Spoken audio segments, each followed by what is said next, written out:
Greetings and welcome to another episode of Soul Talk, where we talk to our citizen members of the community. I'm your host, fastcart SC, and I haven't seen my background, but oh well, I'll fix that later. Today is July 13th, 2023, at least in North and South America, as I always have to say. It's a running joke at me. And yes, we're live on Twitch and YouTube, and maybe Facebook. I haven't checked that yet. Someone check Facebook to see me tell me if we're live on there, finally. Yes, we are live, and click on the link below to join us in Discord for a conversation about what's happening this week. But first, a rundown of my week before we get started. My arm felt a lot better after getting the COVID booster last week. It was hurting for like 3 days, but I never got symptoms for the vaccine, so that's always fortunate. I know some people get really hit bad, but in the sense of not getting side effects, I just got an ache in my arm for 3 days. So I think that's a win-win. I started an anime series called Dead Mount Death Play, and it's a reverse isekai. What that means is usually you have a protagonist who's coming from Earth, getting hit by a truck, and then reincarnated into a different world. In this, you have a main character die in a different world and come to Earth, and with him he brought magic. So that's an interesting take on isekai. It's called reverse isekai. So I like it.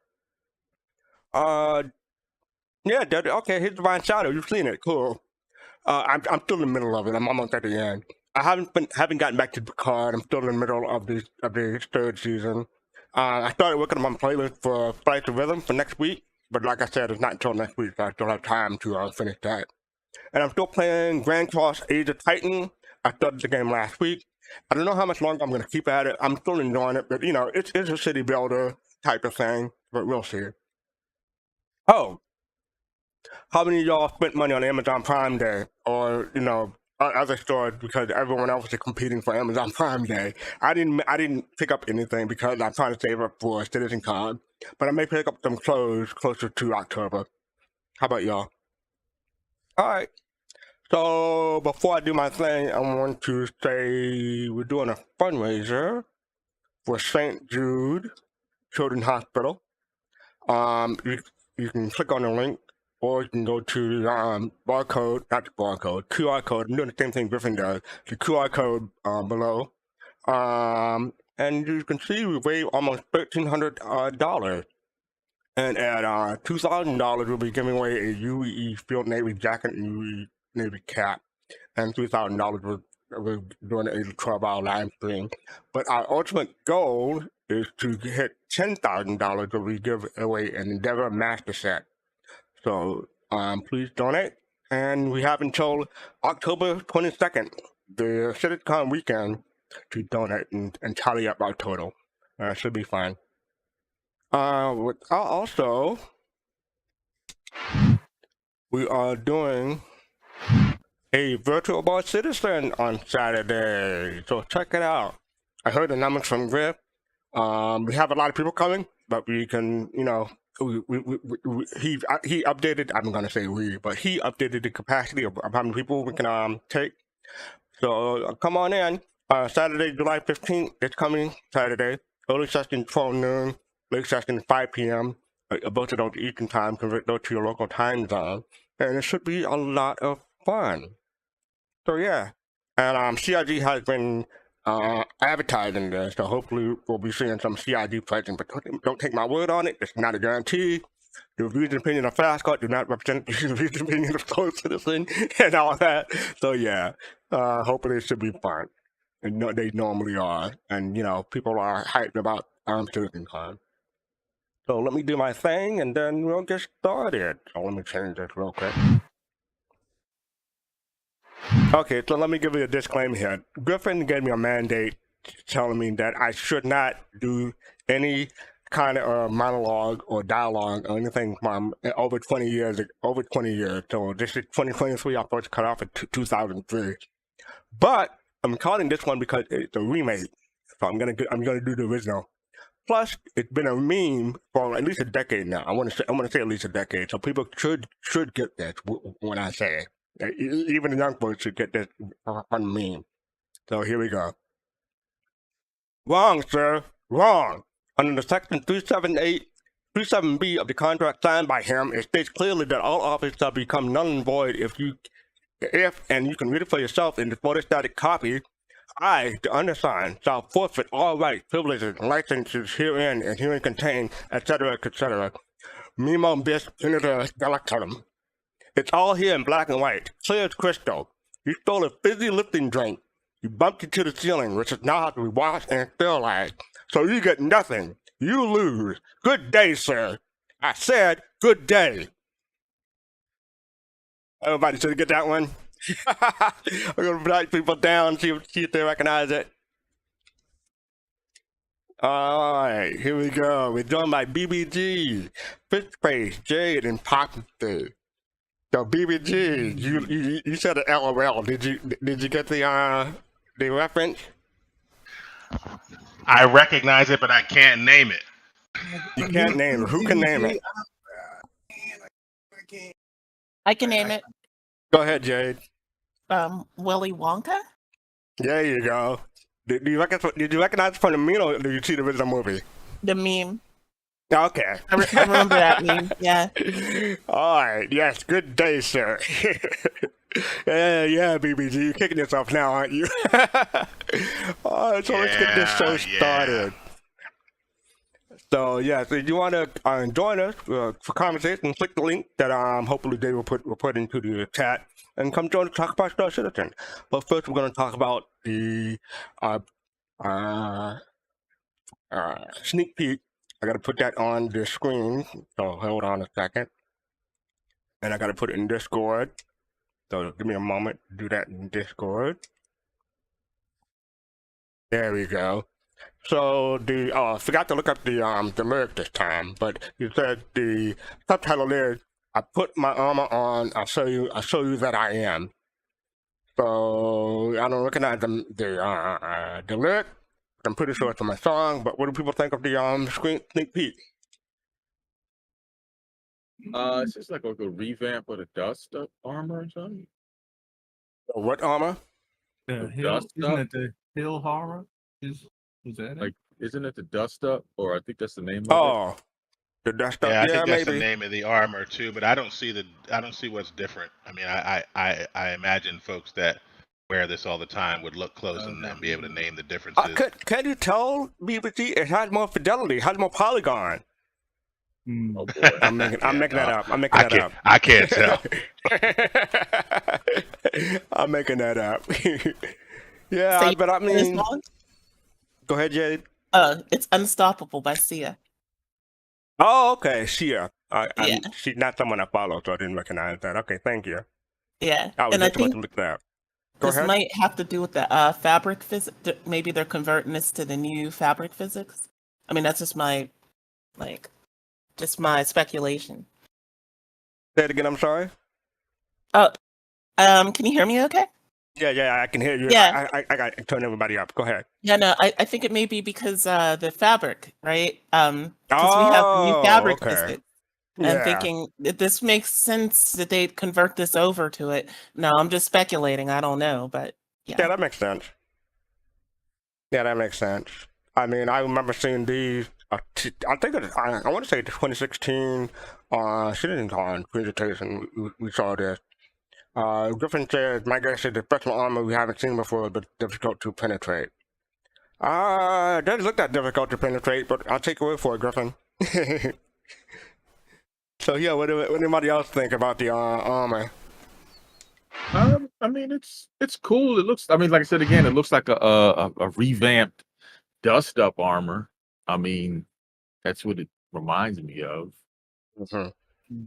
I've always had a problem with them calling that leg armor because the top looks just like pants. So Basically, like, what's being armored? But you know, the kneecap. It's the knees and the ankles. Yeah. Exactly, not a damn thing. I need knee support. I get it, but yeah. Yeah. Back when Levski was in the game, I used to wear that top. I didn't wear the helmet or the legs or the arms, but I did wear that top armor because I liked the cape thing and it looked very Levski. So yeah. Absolutely, I feel the same way. I would wear that cape and let it flow with those light physics behind me. But I don't not really know. the rest of it. I'm still remembering, what is it? The Incredibles. The Oh Incredibles, where boy. you said no capes. Yeah. Well, you got to remember, in Batman, I forget which one it was. Oh they yeah, talked Batman about we had 2, the Dark Knight. yeah, we had the issue with the cape and they got caught Yeah, up in the wheel. Yep. I mean, I'm glad no one died, as far as we know, in doing that, making it a movie, because that did not look safe at all. I remember that. Yeah. But I do want that motorcycle in Star Citizen, the Bat Pod. I get you. Mm-hmm. So yes, that is. I'll put my armor on. I'll show you that I am. So let me get rid of that, and then we can move on to the next thing. So this is a PSA, not a PSA really, but it's still. We talked about it last week, but it's still going on this week. So we have a free flight until July 17th. So that is what, 4 days from now. So play for free with access to 12 ships curated to give you a variety of career paths and play styles to try during Foundation Festival. So that is still ongoing, so people can go ahead and free fly those ships. You see the list on the right there. I'm not really going to go through them, but yeah, it has a whole lot of ships. So anyone participating in free fly or doing any kind of guides or anything like that? No, I'm not doing any of the busy. guides. Yeah, I'm not doing any of the guiding because I know you can get some rewards through guiding people. I am wondering, have we had this amount of ships available to new players in a free fly before? In a free fly, yes, but not for Foundation Festival, no. As far as I know.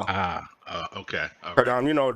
normally during IAE and Invictus, we get like these ships and more, but Yeah. but not during the off right, season. right. Put it that way. Right. Okay.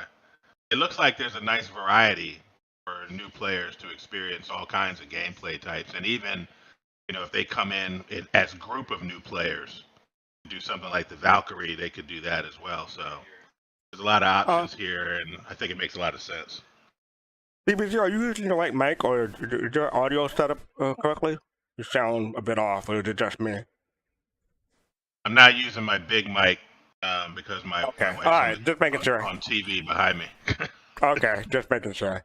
All right, thank you for that. Yeah, the free play is still ongoing for people who want to take advantage of it. So up next we have, the SCL. It's called Star Citizen Live Gamedev Production Discussion. What are y'all thoughts if you had a chance to watch it? No one watched it? Yeah. No, Go ahead, Pop. we were in chat together. So Okay. yeah, I watched it. What did you think? I mean, it's always interesting to see what what they have to say and behind, kind of behind the scenes thing and what they do, and you get to know them. I don't think there was really anything for me, anything really new. At least I don't remember right now if there was anything new. But it's always I don't good remember anything new. yeah, it's always good to see them and the camaraderie they have. That whole thing, the work environment. Cool, thank you. Fitzpatrick, you were going to say something? No, I was saying Pop said saw it. I didn't get a chance to. Oh, you didn't get a chance, okay. Yeah. I was Anyone out and else? about that thing. Anyone else? I didn't watch I watched the Nuberfire summation of it. Yeah, the Nuberfire didn't have much to say, did he? He didn't. He was done in a minute. So Yeah, he was done in a minute. And you know what? The Nuberfire was done. Put up the video a half hour before the show was even over. He said, that's funny. "Screw this, I'm done." So I'm gonna read my notes real quick. But I watched it live, but I don't have much to say on it. It's mostly about being a producer for Star Citizen. Even like I said, even the Nuberfire put out a video half hour before the stream ended, and I don't recall anything that happened at the end. So it's basically talking about being a producer in Star Citizen and the ins and outs of that and stuff like that. So I mean, people, it may tie into I'm pretty sure there are some people who benefit from that, but we've seen this type of show before. Or I've seen this type of show before. So I didn't really name anything. What were you gonna say? Sorry. No, I was just going to say it may tie into a subject you're probably going to raise later, which is the turbulent CIG relationship. But Yeah. Yeah. other than that, I think this Yep. was a good show for recruiting. I'll just put it that way. Oh, okay. Yeah, that's a good point. So they Yeah. do have job opening Yeah. that all is over the actually world. that's a great point, actually. That might Yeah, have been right. its purpose. Yeah, Yeah. they're still trying to make 1,500 employees or workers. And last time I heard it around 1,000-ish. But yeah, I'm not sure what number they're at now. Maybe we'll find out this coming week, but we'll see. All right, so yeah, that is the game dev production discussion. The Numify had his summation, or like you said, a minute, so it wasn't much. But if you want to get the full show, I recommend putting on the stream in background, listen to it like a podcast. So that's my recommendation. Now, up next, we have Griffin put this up for me, for us rather. The title of this is I asked Dr. Respect what he thinks about Star Citizen. And this is from ARC, ARC. So I'm gonna play this, and it's 2 minutes, but yeah, I'm gonna go full screen on this. Yo, how's it going? Quick one from me. Something cool happened last night. I managed to break through the super chat storm during Dr. Disrespect's snapshot 6 of Dead Drop, his game, and get some of the doc's thoughts on the game we all love and love to hate. Yeah, you guessed it, Star Citizen. Doc's answer led me to think that perhaps, just perhaps, he's had a small peek behind the curtain himself, and I really love to sit here and imagine how that went down. Hey Doc, what are your thoughts on Star Citizen, says Ark with a 666. Listen, I know the game's been in development for years and years and years and years and years and years and years. And I don't care how long it needs to be in development to really execute the long-term vision, because it is a big, if you really think about it, it's a big vision. And it's starting to kind of like, I feel like it's finally starting to kind of come through, you know, in terms of the mass scale of what this thing could eventually be, even from like 10 years from now.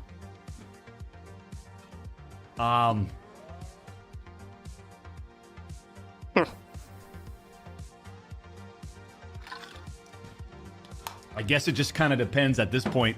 How many devs are on it? What's the budget looking like? And what are those plans? What are those massive long-term plans that are realistic, you know? Not marketing fluff or anything, but are realistic. I put this out on Twitter last night, and judging by the overwhelming response I got from it, I think people were actually refreshed that the doc demonstrated that he marches separate to the vocal herd on this one. And of course he would. He's a vet in the gaming industry, having worked for Sledgehammer Games on most notably Call of Duty Advanced Warfare, and is working with Midnight Society to push Dead Drop, a promising game I've played and streamed myself. So this was less an answer from the doc and more from the creative behind the Google prototypes. What kind of ship do you think the doc would like best? And do you think we'll ever see Dr. D holding down a future rendition of Jumptown with the Champions Club in tow?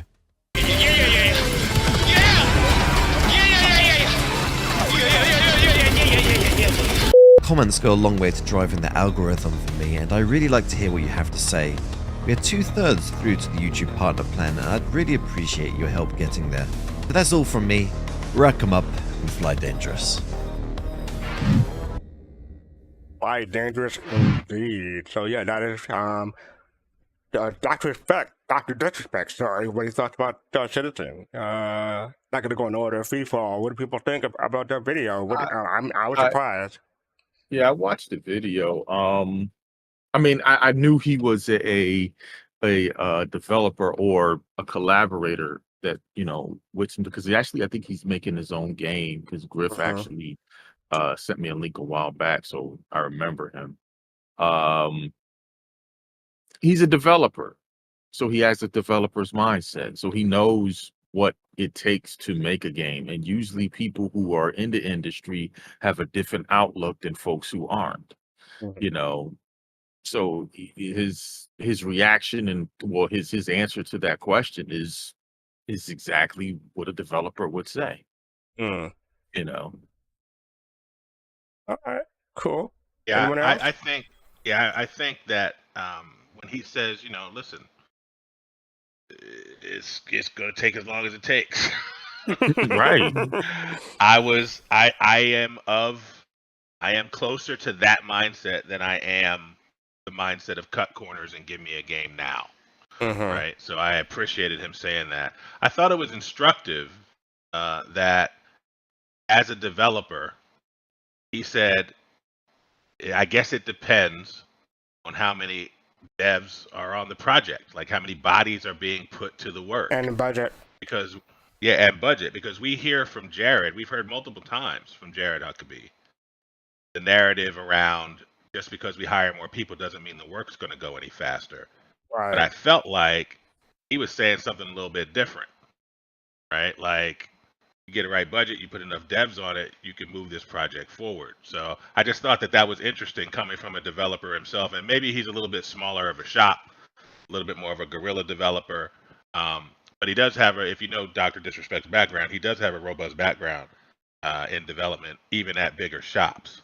So I thought that was instructive because I thought that too until Jared said something different. I thought, well, you're getting bigger so that you can do more and more quickly. I am very happy to but be a couple here. of times he has tried to ratchet that back in the community and say, Right. Yeah. don't necessarily expect anything any quicker just because we hire more people.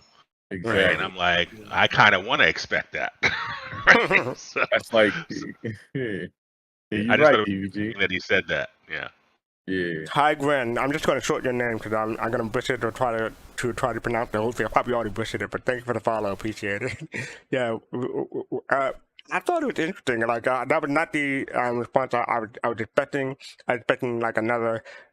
Well, I mean, how many times have we watched a video about Star Citizen and been disappointed? So I was expecting another disappointment, but I was pleasantly surprised this time. So cool. And I don't watch big streamers like him, so I don't know his background. I know of him, but I'm not familiar with him. So I thought it was cool. All right.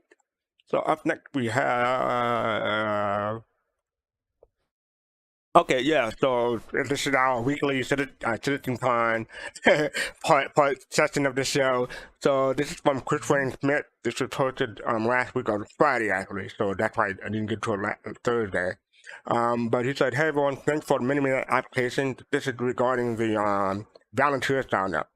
He said, thank you for the many applications we received. We'll close this application from this Sunday. I was this past Sunday. It's not the one coming up, so it's already too late, but I'm just letting you know. So if you want to go through and put your hat in before Sunday, 11:59 p.m. So yeah, it's already been closed. So evidently, a lot of people want a free ticket to go to CitizenCon. No, I'm kidding. A lot of people want to volunteer to help out at CitizenCon. So I thought that's cool. And I don't know if they had record application, but it sounded like maybe they did because their interest is high this year. So I don't know. I want to say, well, we had Nighthawk Zale on a few weeks ago. I forgot to ask him how many volunteers there were, but I mean, I would want to say like maybe 20 or 30. So I don't know how many people they're looking for this year. Probably maybe more because it's a bigger venue, but who knows? But good luck to everyone who put in the application. Applications are closed now, though. All right. And yes, tickets are still available. Normal access tickets, $199. They're still available in limited stock. We don't know when they'll be stopped selling. We don't know if they're going to sell out first or if they're going to be cut out a certain date where they have to cut off ticket sale. But tickets are still available. And every once in a while, like to refresh this page and just to see whether or not there's an Aaron premium ticket available, because some people do refund them. Just because I'm not gonna buy another one, obviously, but I'm just curious because as soon as I see it, I would say, "Hey, there's a ticket available." It's gonna be gone. All right, wishful thinking, I guess, in a sense, but okay. Hey, you know me, I'm a glass half full type of guy. Yeah, I just premium tickets from fastcart. Okay, here's Divine Shadow. But yeah, normal access tickets are still available. So I'll pick one up if you want to attend. This happened 2 days ago, so Tuesday. Wait, what? No, yesterday. Sorry, Wednesday. So the last day was maintenance downtime, July 12th, 2023. He said matchmaking will be suspended at that time, 8 p.m. Pacific, but also it's going offline at 4 a.m. UTC at 9 p.m. Pacific. So we're taking a live service offline this evening, with the maintenance window being from that time. Again, sorry. This is in order to deploy a necessary hotfix as well as perform a database upgrade for persistence that includes quite a few bug fixes. The downtime is not expected to be 2 hours in length. I don't know how long the downtime was. But all players are advised to safely store their vehicles and equipment at a local inventory before logging off in advance of the downtime. So this is the same thing that we talked about previously. Thank you very much for your patience, and we acknowledge any inconvenience in the universe.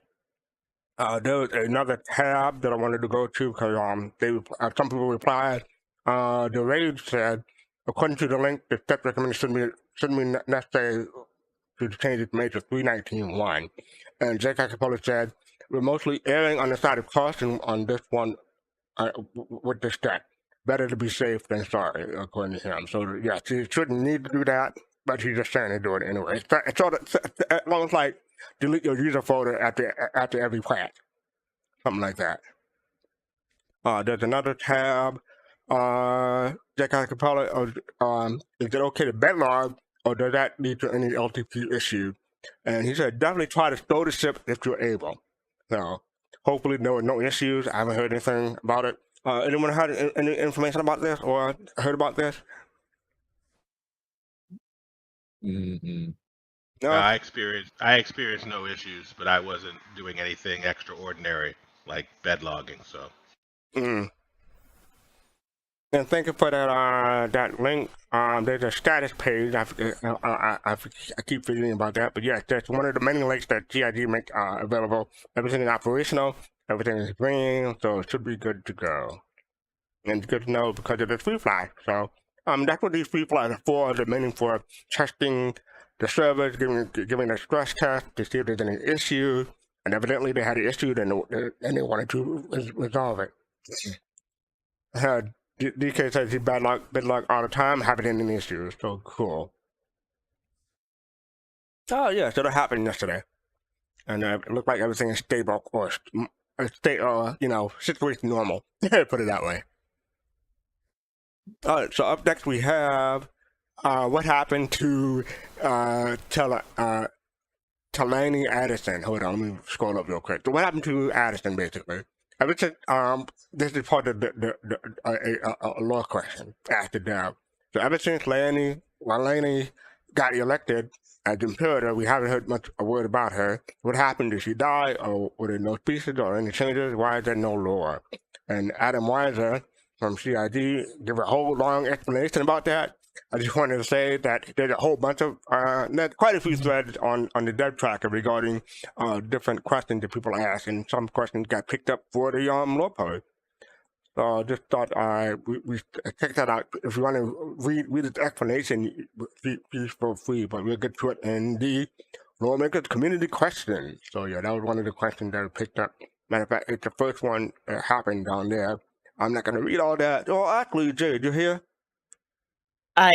Yes, I am here. Did you read it? Did you go through this? No, and it's like usually I'm right on this, right? Yeah, that's why I asked. Yeah, no, this is a 1 week where like I am definitely caught off guard because I was super busy with other things this week, but I am going to dive into it right now. All right, so you want to read it live if we have it up? Yeah, let me bring it up. Okay, cool. While Jade's bringing it up, I just want to say that this is an example, many examples of how, on the one hand, lots of times we ask questions and we don't really read. We're not really reading everything that CIG is putting out. But Griff has also said that we've got to remember for this community, there's a lot of content out here. There is so much content out here. And everybody ain't gonna read everything, right? This is you'd think that this person who was trying to take a little shot, like where's the Leilani discussion, would look first. Yeah, I mean, let me go back to the previous page. So yeah, that's all look at that all them stuff. links. Look at all those Right? links, Exactly. and that's not even all of them. Hold on, let me scroll down. There you go. Look at all those links. Right. Like if you've been following along, you know what's going on with Leilani Addison. You know, she's not had a good time, you know, with the Senate because of partisan politics. Sound familiar? Anyway. Yeah, let's not get into that. No, I know, but like, yeah, so like that's real talk. What's going on with Leilani, and so I don't know what you want me to read here, fastcart, but well, I mean, just the first paragraph is fine. Just the answer for the first paragraph. Okay, so several lore pieces have touched upon Leilani Addison's successes and failures as Imperator. Here are some of the details were revealed in articles about other subjects. So the lore could track her effect on the UBE without each, you know, piece focusing on her.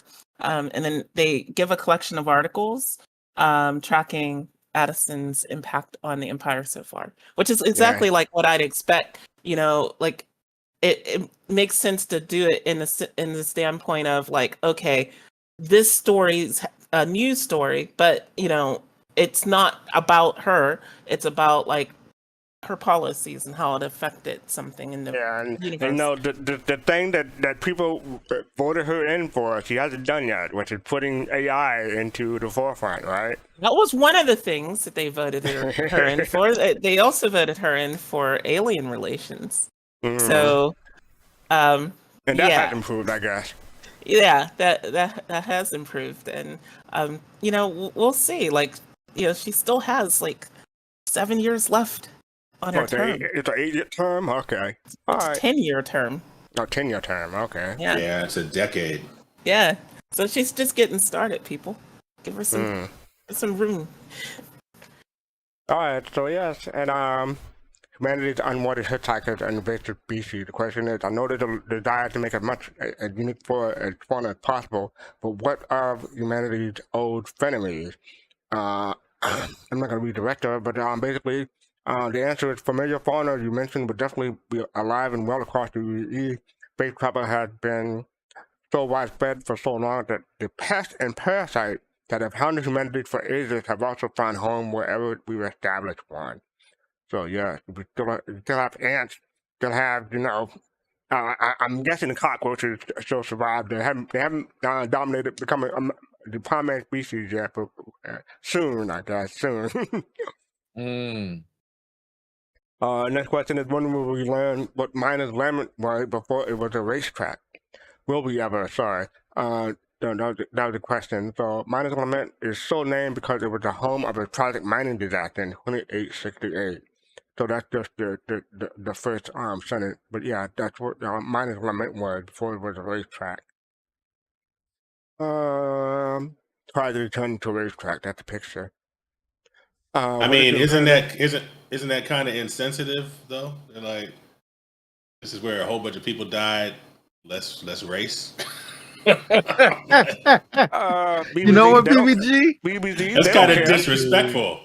I never thought of it that way. But you know what? You have a point. I'm pretty sure they don't care. I mean, if they do care, they would complain, right? Yeah, from the grave, right? Yeah. So, what is the Imperator's equivalent to Air Force One? That the question has a couple of suggestions too, but the answer is the information is highly classified. Since everyone flies shipwrecked with weapons, the 1st Marine Combat Battalion goes to great lengths to ensure the Imperator's safe passage through the Empire. This includes using vast fleets of ships, decoy flights, and other safety protocols that remain tightly held secret by the 1st Battalion. So yeah, you can saw a bit of that in The Expanse. And what's the other show? A couple of books I read. Yeah, my bad. But yeah, sometimes you see that in Expanse with the UN. I forget what they called it. I forget her name. The badass character that I really like. Averturella? Yeah. I love her. Yeah, me too. Yeah, but she wasn't on that UN ship when it went down. It was the woman that got into the position. Right? That was convenient. Yeah. I have my own conspiracy theory now. I'm joking. So your next up is Dynamic Bunker HDRF Polymer. Question is, there is a bunker location named HDLF Polymer.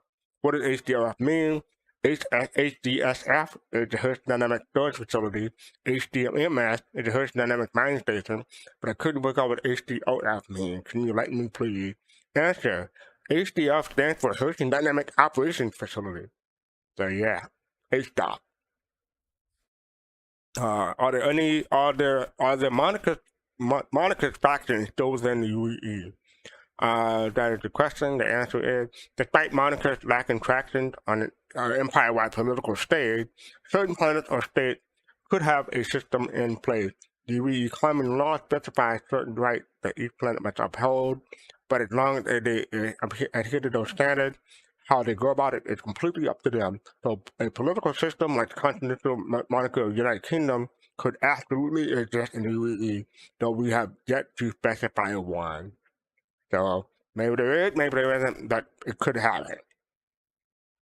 Now this next one, I'm disappointed. Jay, do you want to take this one? Yeah. What does a storm wall taste like? Chicken. So the question was this the question spurred on by a stupid discussion I was having with a friend, but now I just have to know, what does a storm wall taste like, and is it safe to eat? Better yet, what would be the best way to cook one? As a steak, a stew, roast, etc. My curiosity and stomach need to be satiated. Okay. And the answer was, they're protected species, and you shouldn't be killing them. But people do poach them, and they strongly recommend against eating a storm wall. And they say, now with the legalities out of the way, the most surprising thing regarding storm walls as a food source is how comparatively little there is for their respective size. Much of their bulk is occupied by inner flight bladders, which are extremely tough and rubbery. While they don't have much flavor, they offer an interesting textural element to a meal. They can be eaten raw after mechanical tenderizing, even though heavily scoring the flesh or by extending pounding, or they can be served cooked by thinly slicing into noodles and stewing for a very long time until it achieves a texture similar to a firm gelatin. Either preparation is traditionally served in a strong flavored citrus dipping sauce. The cooked version of the bladder can also be fried into a crispy cracker. And it says the other main part is that there's the fin, which has a ring of dark lean meat known for its strong minerally flavor, and you can all need to read through that. I'm not eating any storm wall. I'm not touching that. No, thank you. But there's just gonna be someone, that one person who's gonna have deep fried storm wall. I just know it. Why not? You don't want to taste a little stormy? FC, you're not gonna have any with some Banu sauce on it? Exactly. Come on, man. I'm gonna pass. I'm gonna pass. Nah. When you say something, if the Banu served it to you, then tell you what it is, you eat it, right? Yeah, but they would tell me after the fact. Yeah. When you have to work that hard, to get it to be something that tastes something like something, that's too much. Not worth it. Yeah, you're right about that. I really do hope CIG thinks a little bit more deeply about this kind of stuff, because this is something we didn't bring it there. This is a native species to Crusader. Mm-hmm. And as such, it evolved on Crusader. It may not even have the same chirality of the DNA. It could have arsenic in its system, which would be absolutely poisonous. Could be bad for you. Right. So, it's an alien species. Why is the first thing we're thinking, how do we eat it?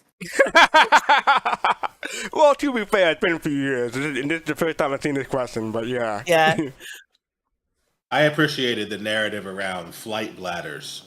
The idea of understanding how they move through gaseous space. right? So I was I want to know more of that. And then they went right from the bladders to the tail fin. And there seems to be a lot more appendages there. So I'm wondering, maybe, Jade, they do fall into that don't eat that portion of the storm wall. Yeah. Yeah, and I love the picture, the subtitle of the picture here, an inedible storm wall statue. So don't try to eat the statue. Because, you know, you have to include stuff like that, instructions like that. And again, they get sued. It could be like the puffer fish, right? You got to slice it a certain way. No, or catfish. Go ahead, Pops. No, I was just gonna say zombie pig may be right. Maybe there'll be like a Stonewall taco truck. I don't think so. I don't think so.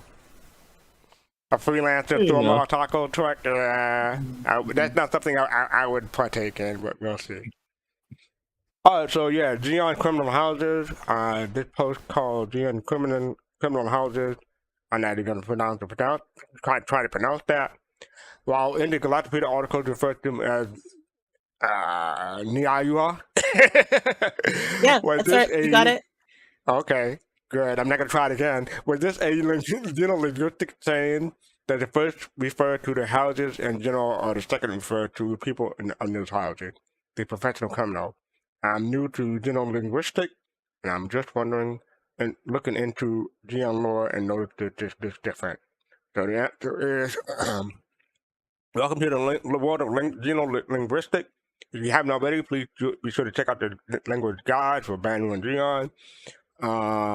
But yeah, okay, yeah, each one has a ton of information about language and culture. The Xeon language guide includes words that you're inquiring about. They both refer to an aspect of criminality.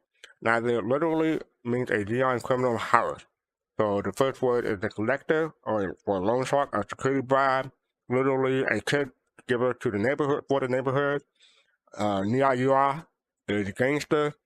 So that's an umbrella term, while the other term refers to a specific type of criminal. So yeah, you get your linguistic going up there. Oh, here's a question. How is sewage dealt with? Inquiring mind wants to know, do planet have processing plant that filters that the usual product, or is it shipped primarily off-world to dump on the planet like Hurston? Answer, despite its displeasing attributes truly carries values in the universe, location would have processing facilities that filter and separate materials based on desired usage, and those byproducts could potentially be used in numerous ways. Exactly how they're handled will be determined by the location governing body. So, and then they gave examples for Crusader and ArtCorp. So yeah, they have sewage plants. They didn't give one for Hurston because we know what they do with the sewage there. What did they do with the sewage there? You don't see They that pipe. dump it on the people, You can see it coming out of the pipe. right? Yeah. I'm sitting there like, wow. So yeah, you be wearing Timothy's lunch from yesterday or something like that. You know, I'm just being real. But if you ever in trouble, you can use a pipe to escape, right? Oh God, what are we what is that? Shawshank Redemption. Hey, it works, right? The last question is, if you escape on Hurston, you really end up in the same place you start. good point. Yeah, there's a little difference, but I hope that they keep this in mind as they develop base building, though, right? Some of the more robust base building mechanics in different games include accounting for septic and where you're going to handle that sewage and that waste, right? Because in human history, when you don't handle that well, right, disease kicks in for your community, or for your troops, right? So, right. I you hear that, Colossal? I hope they make us manage that. Wow, calling out names. Calling out names. And the last question that they did for the community questions, Loremakers community questions, is Citizens for Pyro.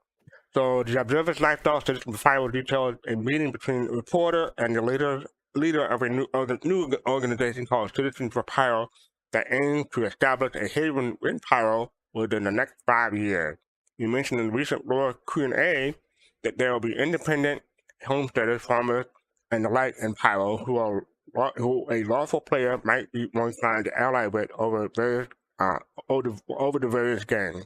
If this Citizens for Pyro group plan to be another faction that lawful players will be able to do missions for in Pyro.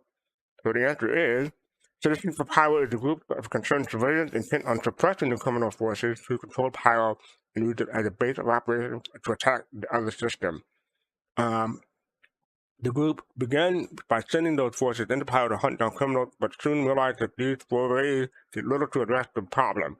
They believed that expanding their influence and size of a non-gang affiliated civilian settlement within Pyro is the only way to alter the course of the system's future. The more civilians that they are living in Pyro, the more commerce will occur, and the more resources will be spent on protecting those interests and by improving the system for overall safety, stability, and well-being. So I think that's basically the gist. All aboard for the gentrification squad. Sorry, I ain't feeling this. I hope that mission wise we get to experience how this battle is going, right? My hope is that it ultimately fails and that Pyro remains lawless and a space for lawless activity. But we get to rescue these naive civilians who think that they're going to take over from these massive criminal forces as missions, right? Like to help them get out and recognize this ain't for you. Yep. I think we need free and lawless space. I'm not a criminal, but this is people's homes, right? Not everybody that lives in Pyro is necessarily a criminal, but they may be affiliated with one of these factions. So I don't like the idea of people coming in from Stanton, booting people out of their homes, gentrifying their neighborhoods, their planets. I mean, that sounds like some Messer stuff to me. So I'm not down with it. Sorry. Yeah, I just want to say that sounds exactly like something a criminal would say. No, I'm kidding. All right, so yes, that is the Loremakers community question for this. I forget how often they do it, but for this month.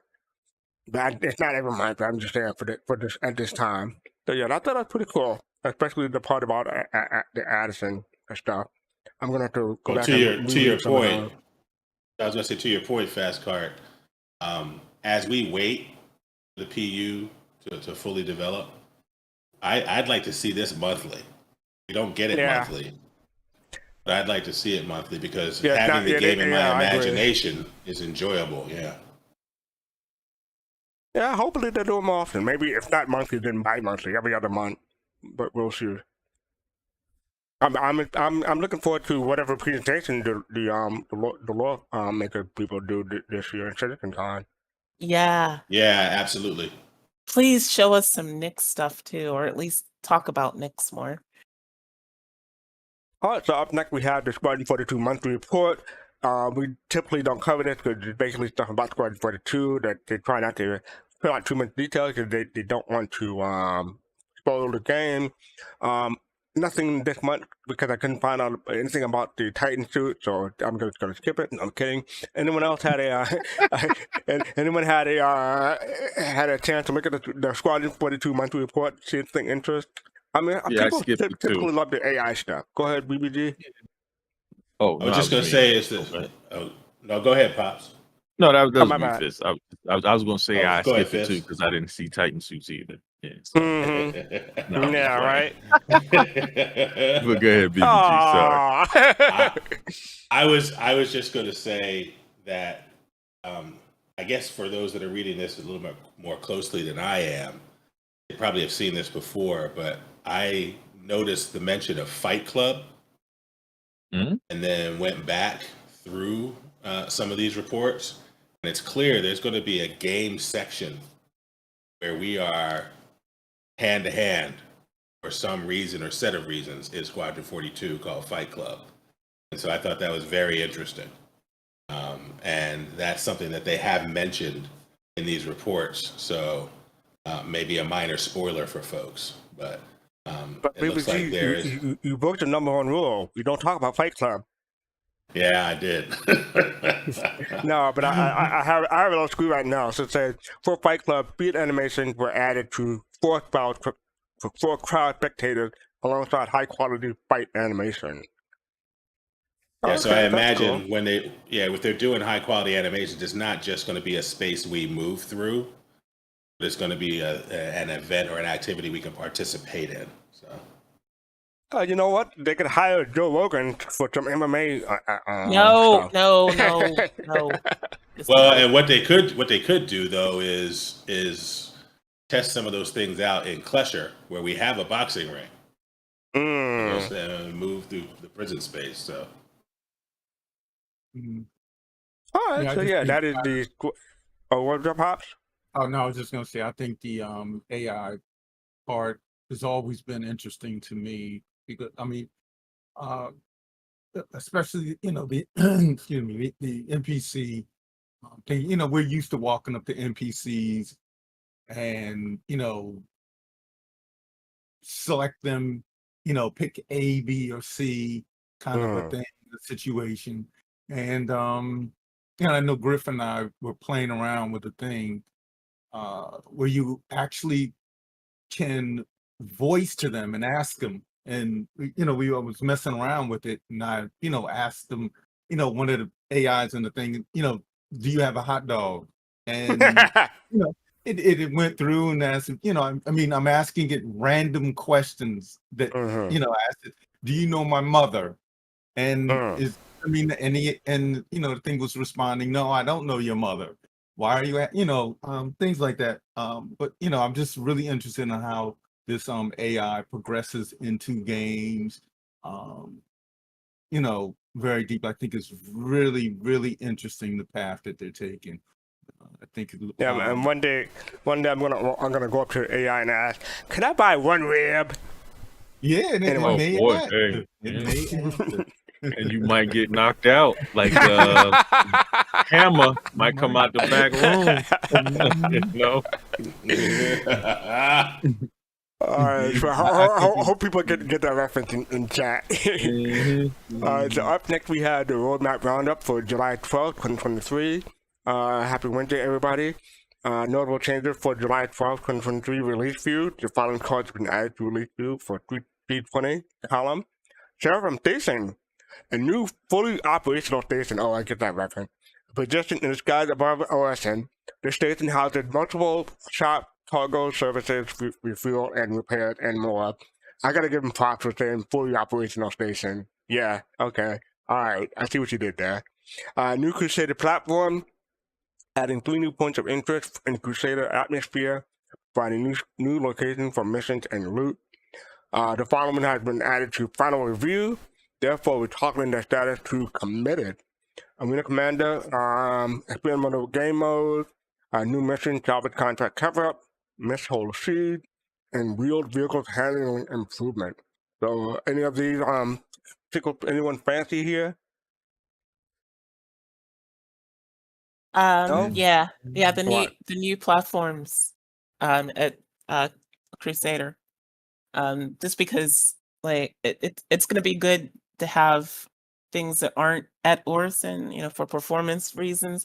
I'm curious what they're going to do because now they'll be able to do more than they would with like the platforms we already have now that are kind of they are part of Orison. So yeah, I'm looking forward to that. Yeah, there's only one answer for me, and that's Hull C. Yeah. Hull C, Hull C, Hull C. I've been waiting. It's the biggest hull vehicle I own, and very interested in whether I'm going to be using it and struggling to fill it with anything because of how the economy works right now, or whether economy changes are going to accompany it, and then I got to start thinking about escorts and support, right? So. Yeah, Eminence and Shadows agree with you. The whole C. I don't own a whole A or a whole C. I do own a whole B, but I can wait on that. I'm not too worried. Oh, we got another person coming in the chat too, so let me bring them down real quick. North End Trooper, how are you doing? Howdy, howdy. Hey, Oh, so Welcome. Welcome. Oh, thank you all. Just wanted to point it out with the whole seat coming in. Jake, Bradley did say that their Epic Injera is not. I'm paraphrasing. It's not aligned correctly. So there is work on the economy. There's not a card for it yet. He will add one. Okay. Matter of fact, there was some dev posts within the Spectrum thing that I'm gonna go do next, but that's the Spectrum version of the roadmap roundup. And then Jake Acapella said well, Watcher said, I see the Seraphim is also showing committed for the card view, and it says it is. So yeah, the Seraphim is now committed. And that is cool. Yeah, a lot of people are looking for the whole sea. It hasn't, I want to say 2015, 2014, it was concepted. But yes, people, it's been quite a while. And I'm going to be happy when people get their shit. But BBG, I'm surprised you didn't get the whole D or whole E. Your name is big. You got big on your name. I mean, the whole C is like 4,096. I thought it was big at the time. But the whole E can hold so much more. Yeah, I'll work my way up, brother. All right. So yeah, that is the roadmap roundup for this week. And up next, we had the big news. Someone mentioned this earlier.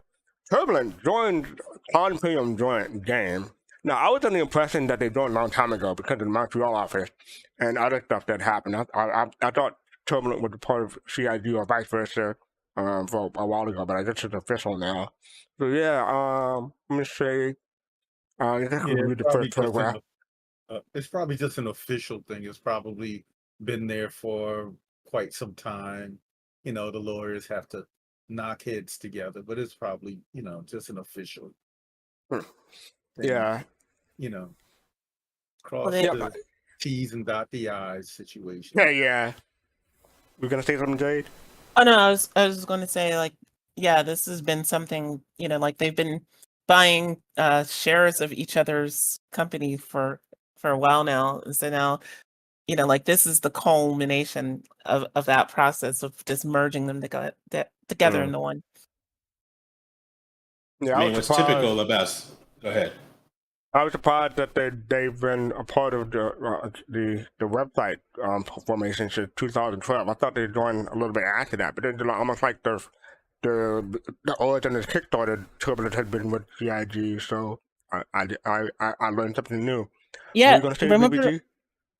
I'm sorry. Well, go ahead, Jade. Go ahead. Yeah, Jade. no, I remember distinctly hearing, it may have been at one of the virtual bar citizens plug, that Turbulent saved their website when they had the original Kickstarter. That's when Turbulent came into the picture. They've been there since the very beginning, helping out CIG. So that's all. Yeah, I was gonna say the only thing I was gonna say is I struggle sometimes with these types of announcements from CIG. On the one hand, thanks for the update. On the other hand, it's configured in this storytelling format that's less fact-telling and more narrative. I mean, I have questions, right? Like, what does it mean that Turbulent joined CIG? Why make the announcement now? What has been officiated? What's different? Is Turbulent as an entity dissolved or dissolving? Is CIG now CIG group of companies? Like, what is the material changes that this announcement represents? Because yes, they have been threaded together for some time, but now we're having an announcement. So something is materially different now than it was before.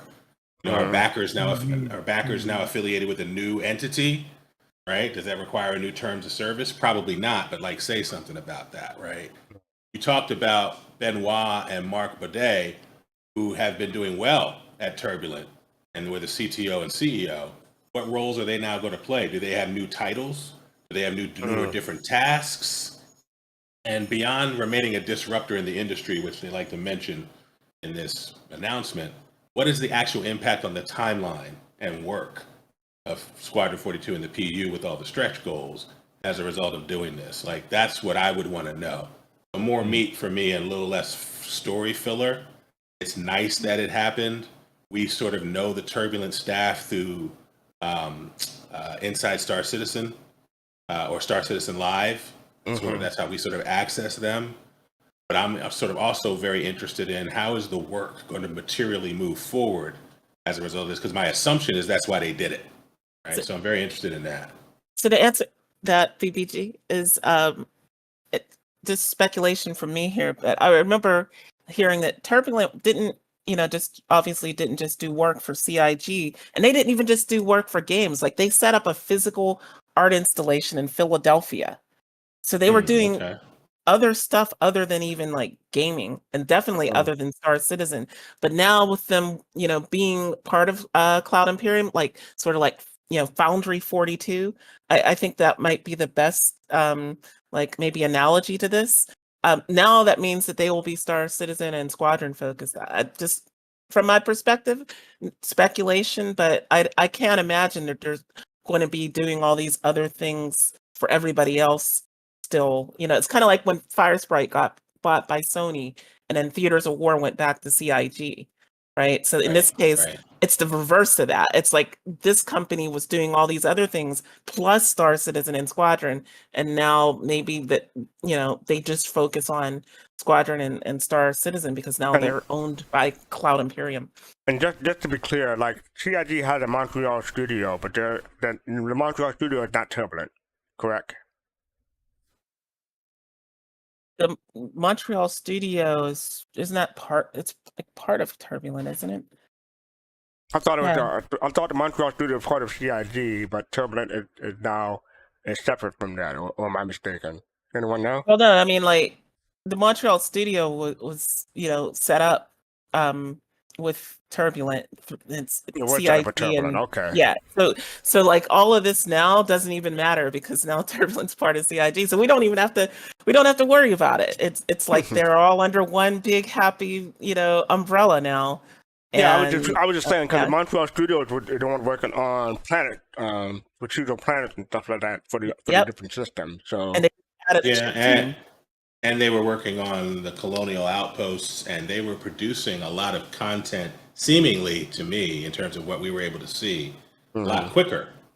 And they were a lot more iterative and generating a lot more stuff that seemed like it could be used a lot more quickly. So my hope is that that's part of the reason that they are brought on board, so that somebody can begin to think about how to assemble the tool set to start generating more planets and moving that whole thing forward. So the last line of this whole thing, pretty much says it all. We could not be happier to welcome them to our family of studios. So this now is the Montreal studio.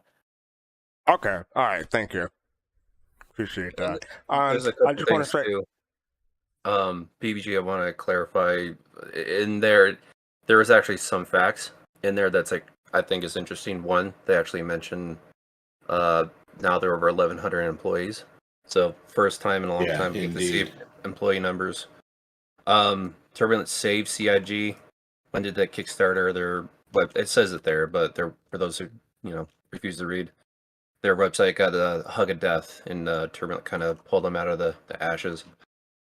And I think what's going to happen is they're just going to be more operating as a DBA instead of like putting them underneath some sort of hierarchy, just so they can keep it going. I think they really did that because they don't want the same thing to happen with Firesprite. Two things that come out of that for me. I appreciate that.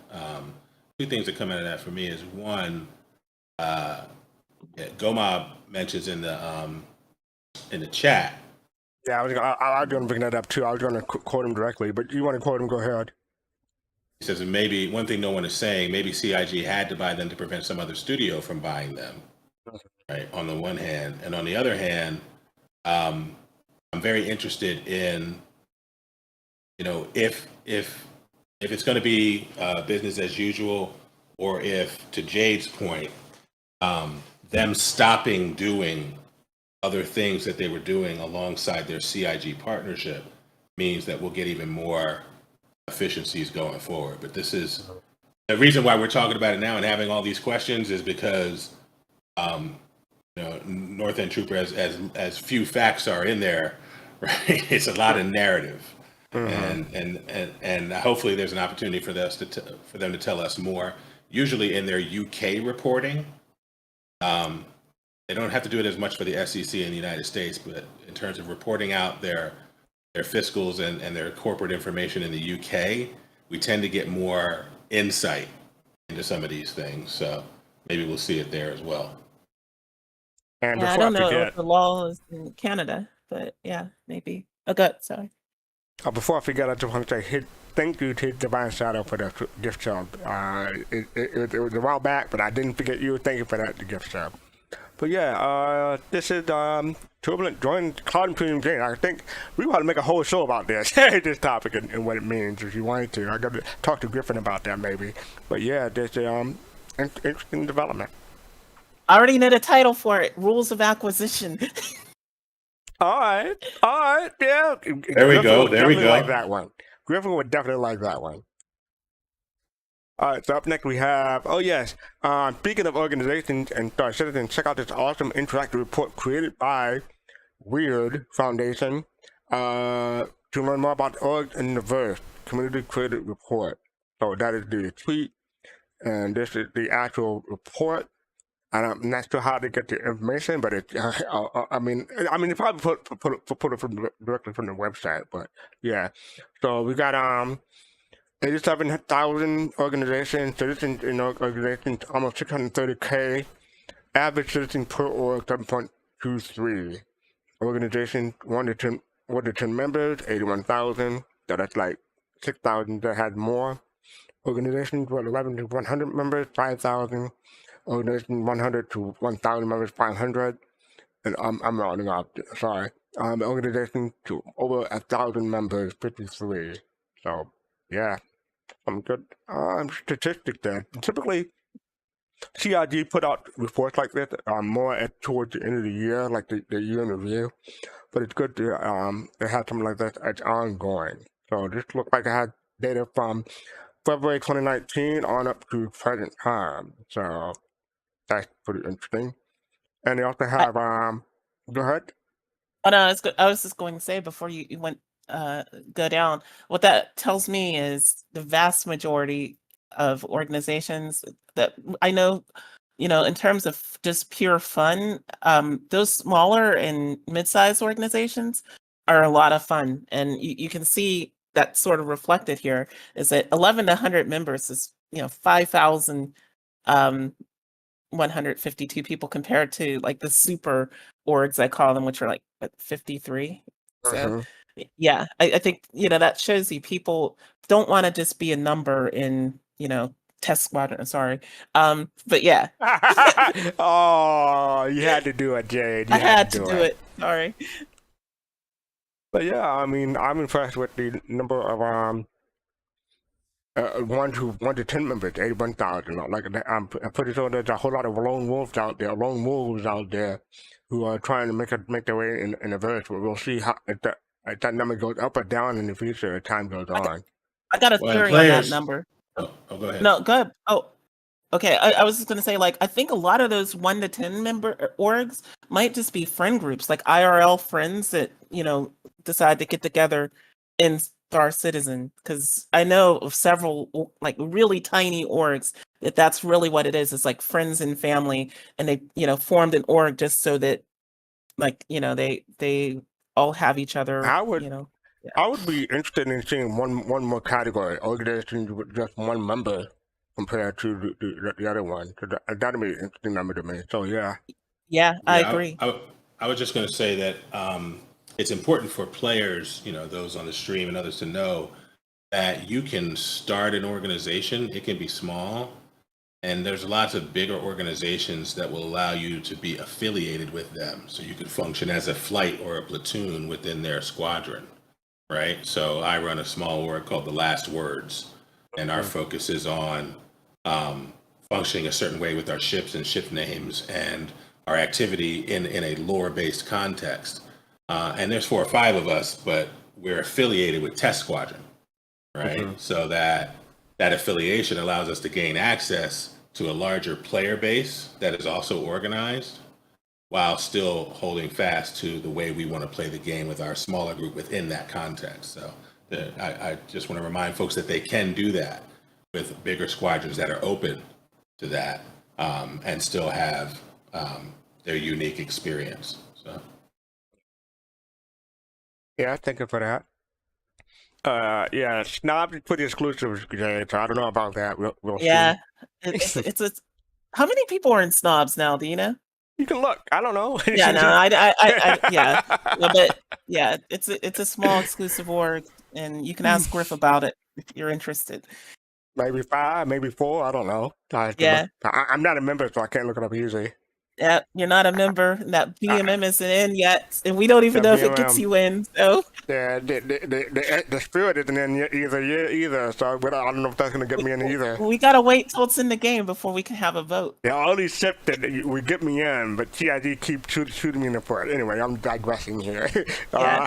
So yeah, primary roles they have different I don't know what to call it, professions and stuff like that, and category. And it's interesting to see that social is number 1, followed by freelancing and security.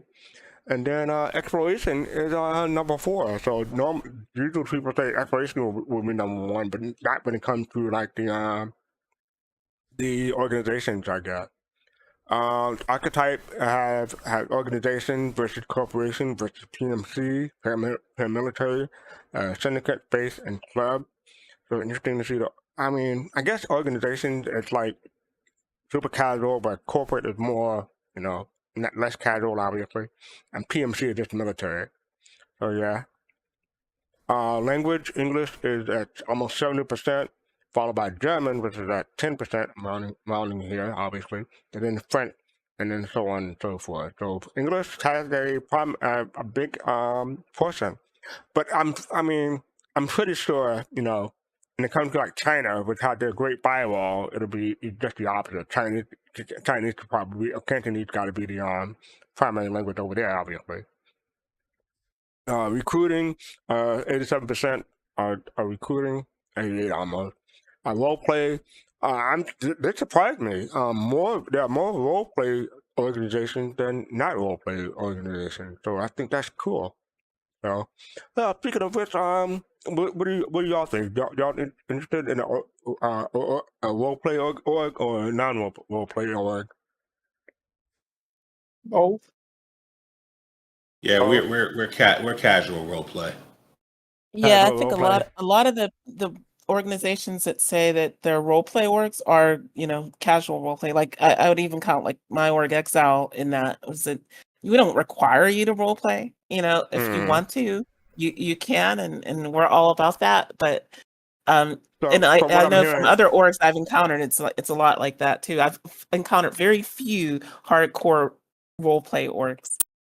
So what I'm hearing is that they need to categorize, put more categories in this particular part of the graph, I guess. Yeah, I'd split it into hardcore, casual role play versus hardcore versus yeah. Yep. Interesting. And then they have commitment, which is the next thing that they look at. They have casual there, and which is number 1 at almost 50%. And then they have regular, which is at almost 43%, and they have hardcore, which is on 9%. That 9% number kind of surprised me. I thought it'd be higher than that. Well, it probably used to be, but we never saw it. Like back in 2.6, I think that number would have been higher, but it's just different. It's different now. Because I know there were a lot of hardcore. You could see like on their pages, they'd have hardcore like. So, but they were also active back then, and I don't know how many of those orgs, are like actually still active. What were you gonna say, Fish? Well, this graph actually makes a point that I've said probably a couple times in the past. Not just for Star Citizen, but for other games, especially MMOs in general, that casuals make up a large percentage of your player base. And with that being said, that hopefully that CIG, just as I've seen from the downfall from other games, that they don't, tailor or cater to your, I'm going to put it in this terms, elitists group. which is mainly your hardcores, that they, what I'm saying, that hopefully they have a balance, but but I've seen that be the downfall of many games. And Blingbot, thank you for the follow. Appreciate it, you being here. Oh, by the way, I forgot to say, we are doing a fundraiser. If you want to raise money for children, St. Jude Children's Hospital, go to the QR code. We are taking more people to come in Discord with interpreters. Click the link below. So yeah, that is with the commitment, casual versus regular versus hardcore, and yeah, it seemed like maybe hardcore is on a downward swing, but we shall see with that. It'll be interesting to do this like month to month to see how it changes. Then they have primary roles and number of members per org. So test is obviously number one, and followed by corp, and then explorer. And I think that's been the case for a long time. Novaing, how you pronounce that? Nova Intergalactic? No, yeah, Nova Intergalactic. Yeah. Okay. I'm not really familiar with them, but yeah, they are close to 12,000. Yeah, they are newer. Like Evil Org is just over 9, well, not just, but almost 9,200, and yeah, so on and so forth. Look at Black Star Initiative. Wow. Okay. Not to be confused with Black Star Legion, but yeah. I know they grew a lot. Like I remember when they were smaller. And this is the evolution of organization members since 2019. Search for within a specific org in the search field above. So you can search for different orgs and it'll give you the breakdown. So that's cool. Weird Foundation's website. Thank you for putting in the work for that, people. And then it says you can click on these. Oh, okay. Oh, okay. So if you click on a specific pie, a piece of the pie, it'll update it for the rest of the stuff. That's cool. So if you just want to filter out everything, put it in English. Okay, so hardcore went up to 9.2, where the past group just pick everyone and go down to 9. So that's interesting. How about the Germans and the French? What did that go? What did that change? It would go smaller for German, and French even smaller for French. I think that's cool. All right. I'm gonna click on roleplay real quick. I'm interested in the commitment. Oh, roleplay have a lot more hardcore role players than casual or I mean it goes up, put it that way. So yeah, check out the link for more detail. That is the weird organization table report. All right, so up next we have, okay, this is our what we call it, Twitter portion of the show. New player AMA tomorrow 11:20 a.m. CT. Our community team will dedicate an hour to answer any questions you might have as a newcomer to the verse right here. So this is done on July 11th, so that's 2 days ago. And I'm gonna go through a few of the posts that they responded to. So this is from Mac. Please help. I just took off for the first time and my chip exploded, and now I can't find the gear I paid for. The answer they gave is, we've seen the feedback and the lack of ability to reclaim pledge items in game. This is currently a top priority for our team, and we hope to provide an update on this very soon. Then I have another question from Joseph. Would a brand new solo be available anytime during CitizenCon? If not, could I possibly get one as the 12th is my birthday? They replied, yes, the battle solo will be available to claim at CitizenCon in addition to upcoming Bar Citizens event. Keep an eye on this page to see where we're headed next, so that's Bar Citizen. But yeah, if when you go to CitizenCon, we'll be able to get a brand new solo. So yay! Thank you for that link, Jay. Appreciate it. This is Zan Denario. There are a lot of ships you can buy with real money. Can I buy ships earning in-game currency? Once I buy a ship, start the game. It says yes, absolutely. All you need is a play starter package to get in the game, and then you can purchase it using in-game money at the following location: New Deal, Estromada, and Crusader Silver. So yeah, all you need is a $45 package, or even cheaper than that, depending on if you get it for like a free flight. Like now, I believe it's like 40 or 42 US dollars.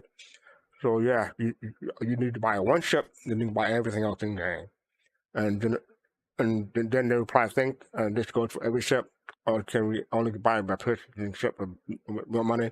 And they have an exclusivity window for certain ships. So it's not every ship that is flyable, but eventually, yes, every ship will be available to earn in game. I'm not even done to pronounce that. I'm going to say Maru Chinsu. It's the team deathmatch FPS mode only, or an arena mode like Unreal Tournament. And they reply, yes, in the main menu, these type of game modes are under the Third Moon umbrella.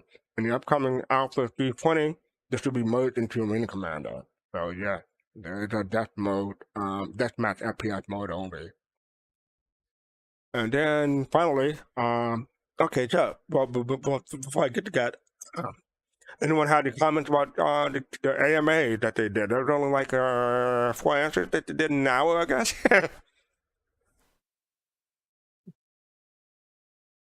BBT, I see you unmuted. Yeah, I thought that those 4 answers and 4 questions covered a lot of what I wanted to know, so I appreciated it. Inquiring mind want to know. North and Cooper, I thought you unmuted too. Yeah, kind of. The 2 things that popped in my mind is, one, they have these internal gates where they say go, no go. Do they not have some sort of like body check before they release things of this nature? I mean, also they don't because it's out. But you'd think there'd be some sort of like internal council go, is this a good idea right now? And 2, this one kind of scratches my skin wrong.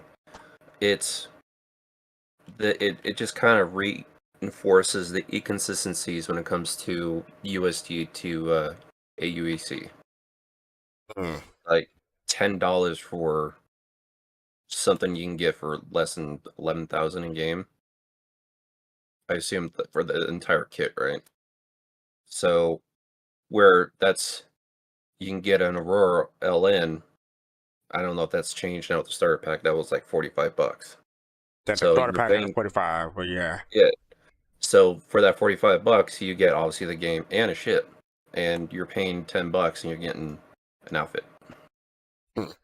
But before I address that, I want to say thank you, Astropub, for the raid. Welcome to all the public and for the coming from the raid. Appreciate it. This is Soul Talk. I'm your host, fastcart SC, and we're covering different topics covering different topics that happened this week in Star Citizen.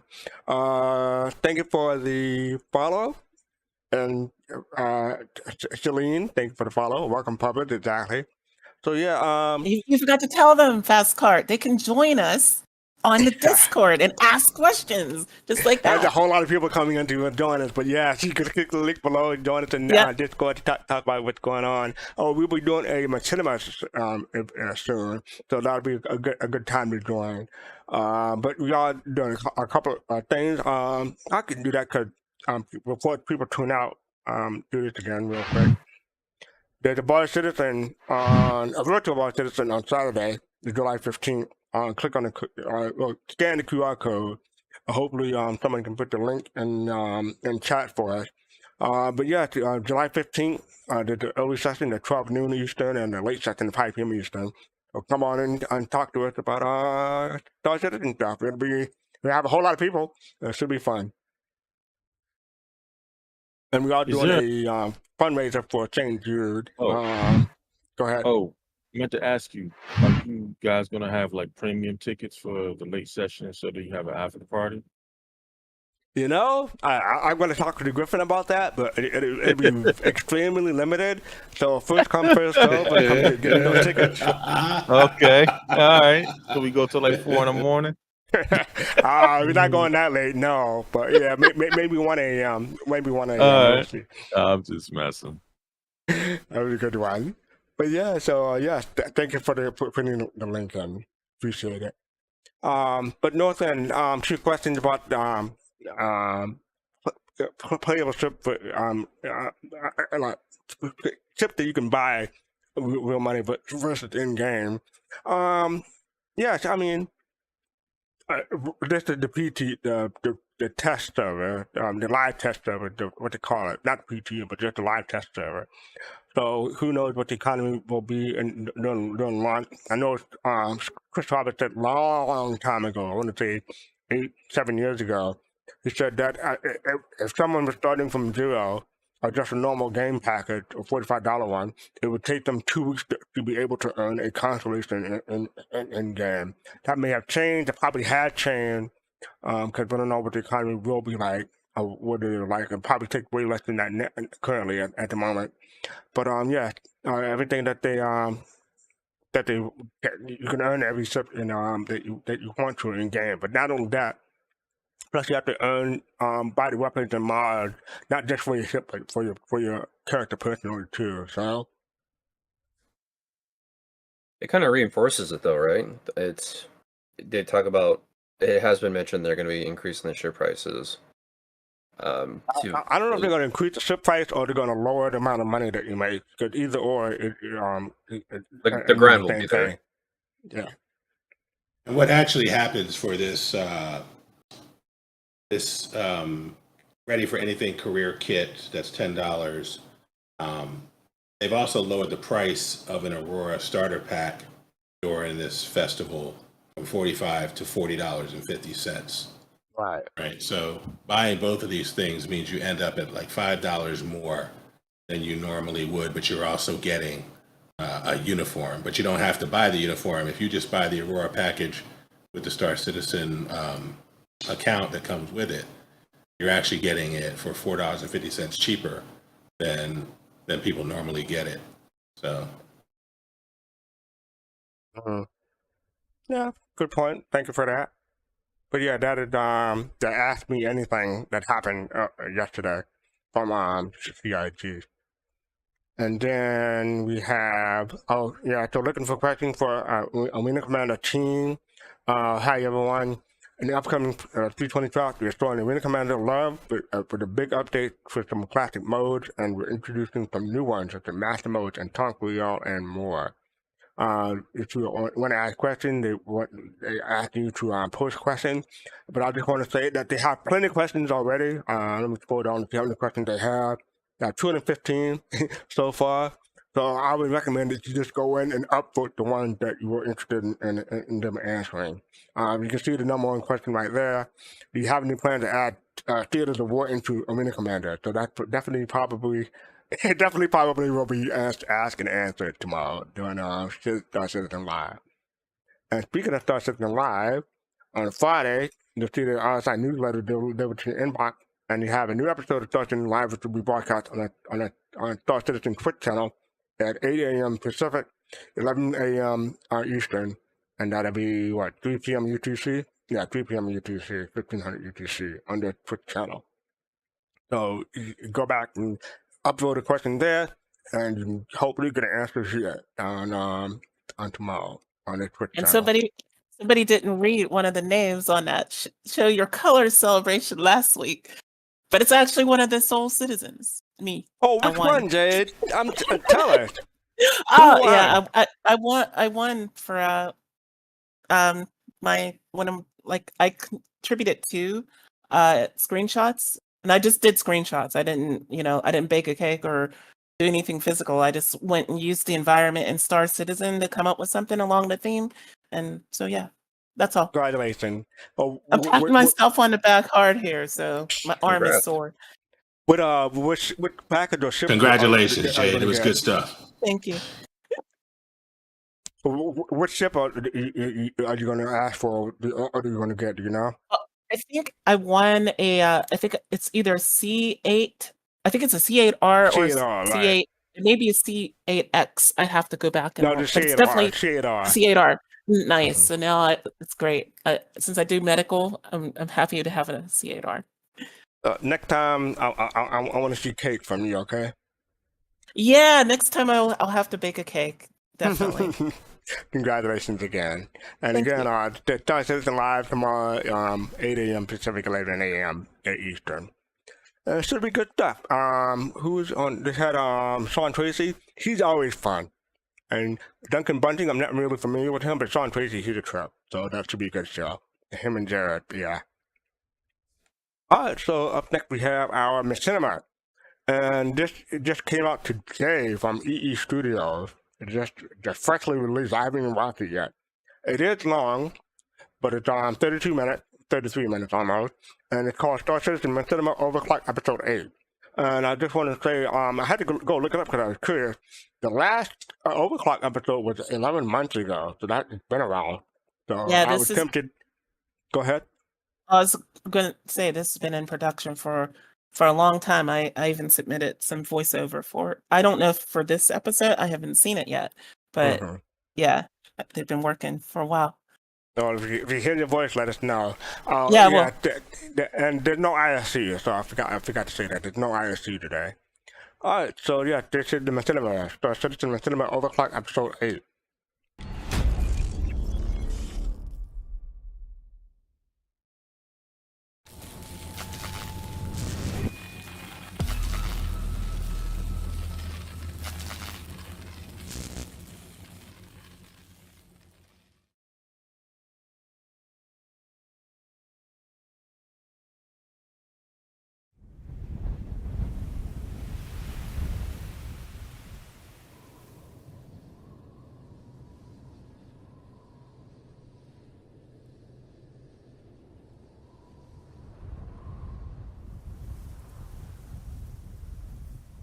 Please, don't. Oh God, no!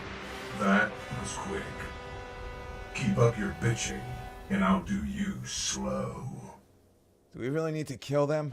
They're minors. They don't know anything about her. But they know about us. Remind me, what did Ruto introduce you to me as? Jake the Snake. That's right. Jake the Snake. I won't have you living up to that name in my presence. Your turn.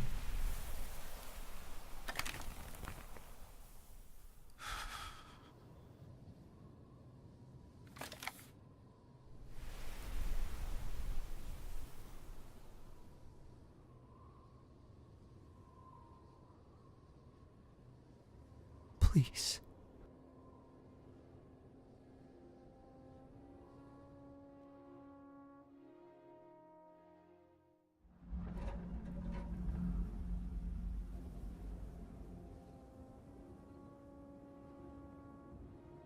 Hey, Gallo. Shoot straight with me for a minute. What do you think of the boss? You really gonna make me say it? Fine, then I will. He's fucking pathetic. Careful. You're gonna get yourself in trouble talking like that. He's paranoid and sadistic. Blue Triangle hired him to hunt their cyborg screw-up. But can you really tell me she's all that much worse than him? Adaptation, survival, perseverance, ambition. Do we cling to these things so much it holds us back? Is seeing another day worth turning into that? Life is a struggle for everyone, man or machine. But if just staying alive is all it takes to validate someone's existence, then even a snake can be a citizen.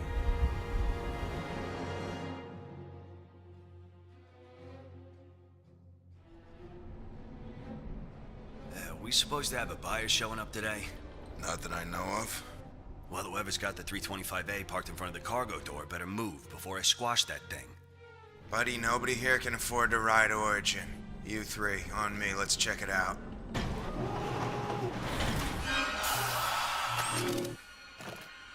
What the fuck?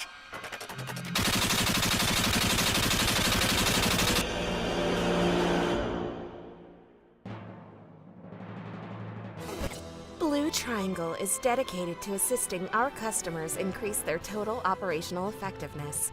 Our procedures have been painstakingly developed to streamline procurement and shorten the overall logistics pipeline while providing rapid response and the best value possible to our clients.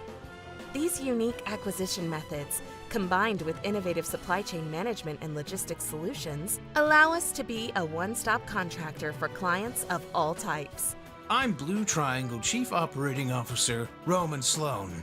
Here at Blue Triangle, we pride ourselves on hiring only the best engineers and programmers. Our Crypt and Cypher stealth computers are unmatched in the Size 1 class. Our Ripper and Tiger Claw models have ranked as the 2 most popular crypto keys for 8 years running. And when it comes to radar, our Hunter, Perilous, and Prophet models have you more than covered. Blue Triangle Incorporated is a privately operated and held corporation. Our products and services are obtainable with minimal scheduling for prompt end-user delivery through a complex network of service partners. Our expert staff stands ready to handle all of your needs, and with partner locations around Stanton, we stand ready to provide you with the attention you need in any situation. Contact a Blue Triangle representative today for distribution details.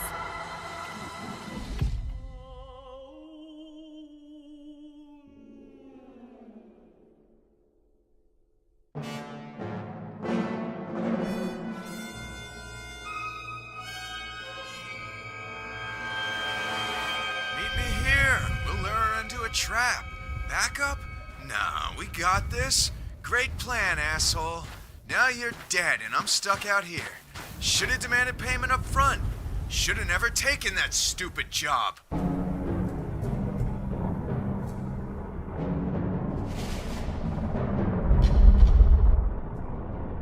It seems our pursuance is gainful, brother. An astray collaborator has been unearthed.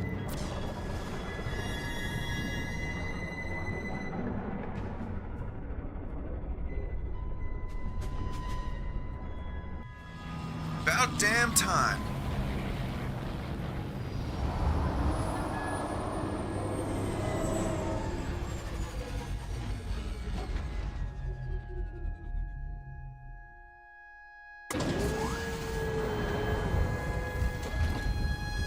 I sure hope you got a bottle of Cruise in there. An entire case, brother. Praise be. Praise be. We tracked your mobi-glass to the wreckage, brother. What misfortune became of you? Shit went sideways. The boss is dead. I need to call Rudo and see what he wants us to do next. The Sand Sea's tides are ever shifting, brother. Adapt or die. Always been that way, always will be.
This is Wallace Clem. Clem? What is it? Seems someone's on our case. One of our Ninedales facilities was sacked last night. Total loss. The bunker was destroyed. Fuck. Any info on the team? Security footage or anything? No chance. Security footage was on local storage. Does anyone else know you're involved in this? Maybe that regen tech on your payroll? Might be worth looking into. Hey, I don't need you to tell me how to do my job, okay, Q-Ball? Tighten security on the bunkers and keep up the attacks. I'll call you if something changes.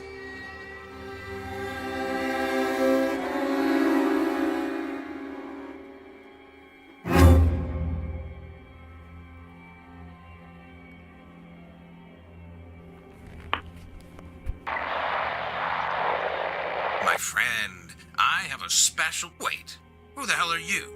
If you're looking for the boss, he's not around anymore. Name's Jake. Then go find him. I don't have time to sit here and pass notes through you. And I don't have time to take shit from you. Boss bought the farm, so you're dealing with me now. Take it or leave it. Wait a minute. Where's all the glossolalia?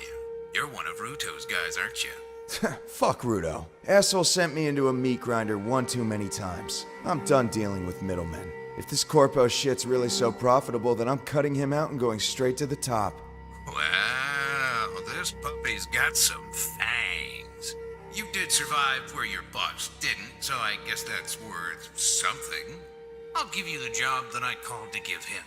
I have an associate I need you to keep an eye on. Pull this off clean, and you'll be working with me personally.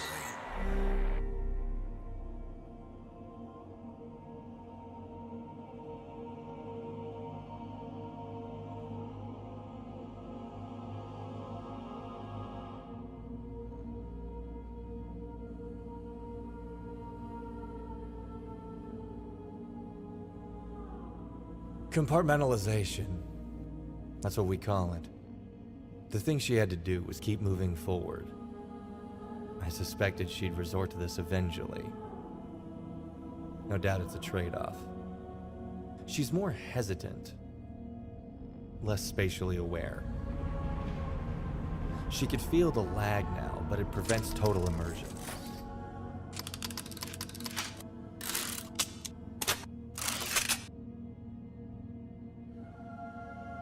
Keeps her focused on the big picture. So now she pilots herself from somewhere else. Machine up front does all the dirty work.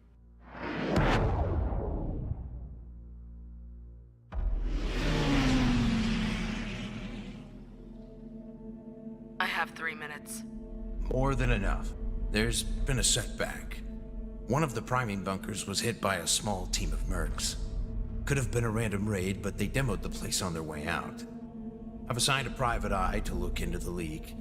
If one of our contacts is double dealing, we'll know soon enough. It seems you're being targeted. They must be trying to keep their hands clean. The mercenaries are a symptom. I suggest you deal with the root cause before we're forced to step in.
Walt Simmons.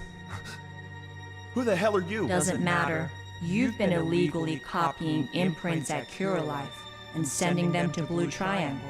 Why? Because they pay me more than CureLife does to not do that. Not enough for good security.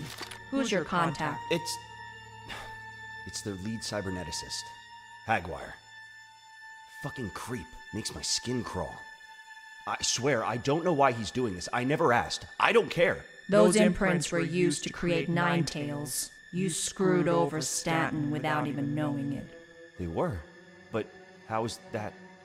You're saying Ninetales are...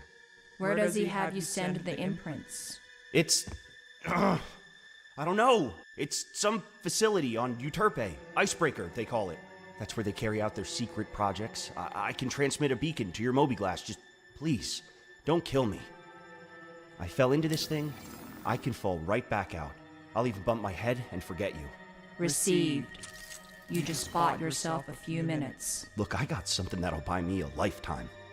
I was in the dark until now, but when you mentioned Ninetales, something clicked. I think I might know what these guys are up to. You ever heard of it?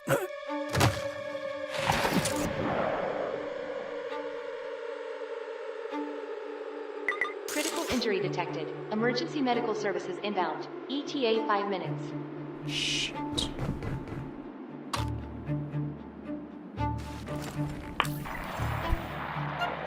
Recon in progress. Simmons talked. I shut him up.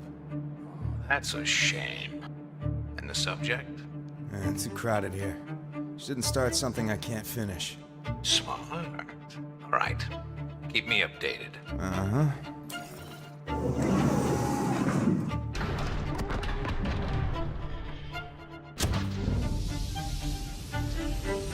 You're not getting away this time.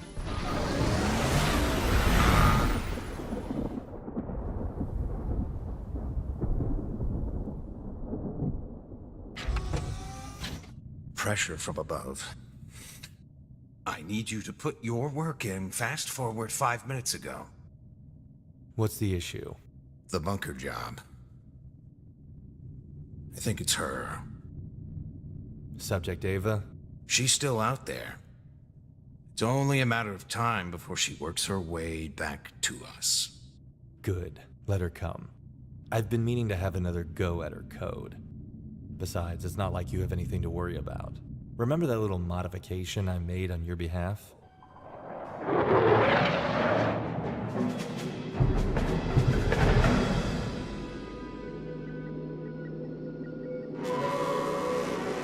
Enemy craft incoming.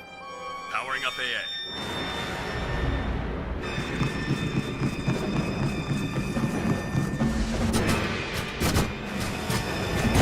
Hit confirmed.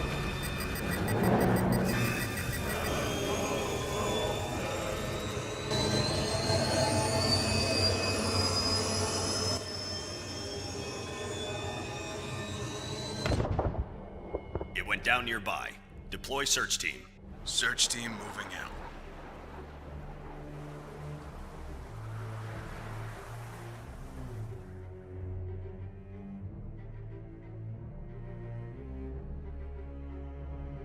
Scanning for life forms. Nothing. Nothing? Security level yellow. All units on high alert. Spread out. Cover the entrances.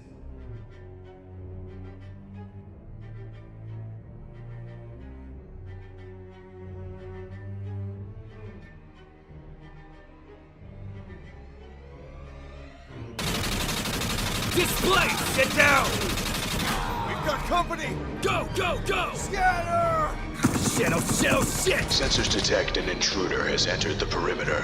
While serious, the situation we are facing is not unique. Standard protocols still apply. Set up a crossfire! Here, piggy piggy. You don't belong here! There you are! Over here! Raising security level to orange. Fall back! This isn't what they said it would be! I know. Hagwire! The subject has crossed the perimeter. Hello, sweetheart. This is as far as you're going.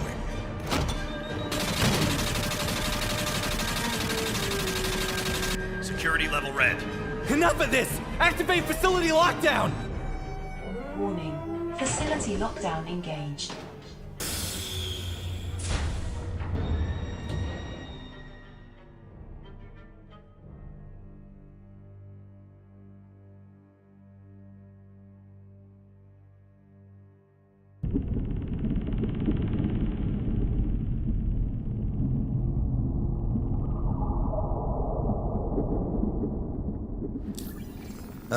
What is it? It's... Well, I'm not exactly sure how to say this, but Subject Ava is pointing a gun at me. Ava? Wait, she told you to call me? You idiot!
The hell is this place?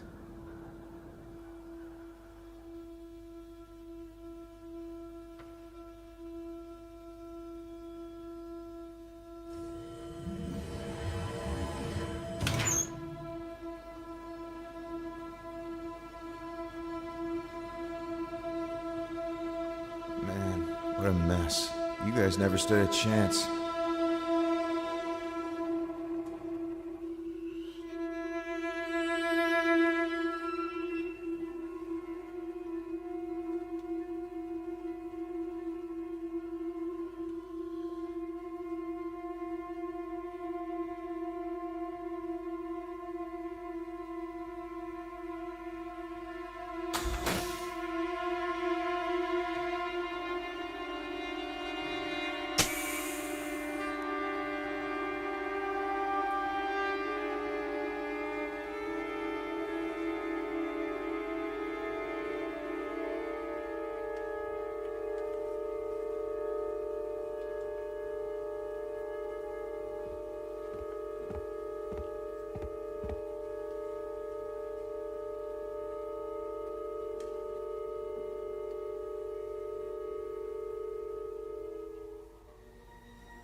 Hagwire. Still playing God in a lab coat? Ava, I can't tell you how much I've missed you. You look so... beautiful.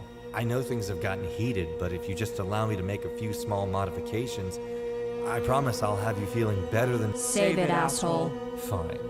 You always were a cut-rate guinea pig. Good tech wasted on bad stock.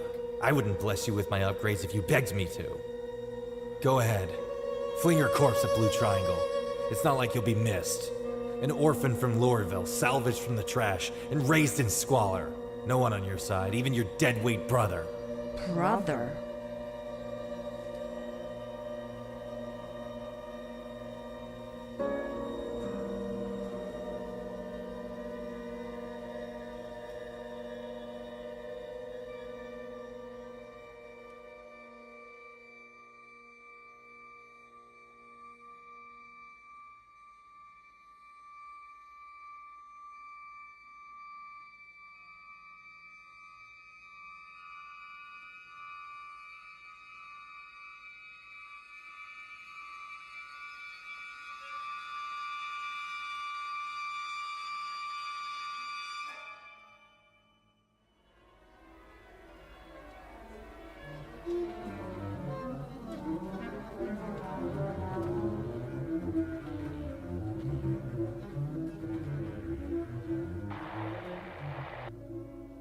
You know that situation we talked about? It's getting out of hand. I'm gonna need you to step in. I'm not even remotely surprised. Very well. We're taking over Project Orpheus and seizing control of the Ninetales forces. Blue Triangle and yourself are no longer a necessary part of the equation. What? I thought you were going to send backup. You can't just hang me out to dry like this. I said we'd step in if you failed to control the situation. You have. And so we are. I know way too much for you to start fucking with me now. That's a valid consideration. We'll react accordingly. Goodbye, Mr. Sloan. Wait!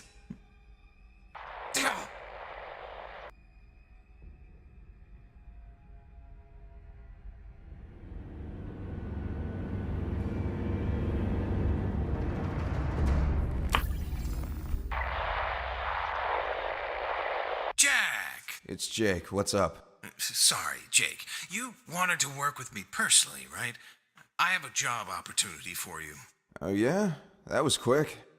Call it bodyguard duty. I'll need you on my position ASAP. Sending you my beacon now. Got it. I'll be there soon.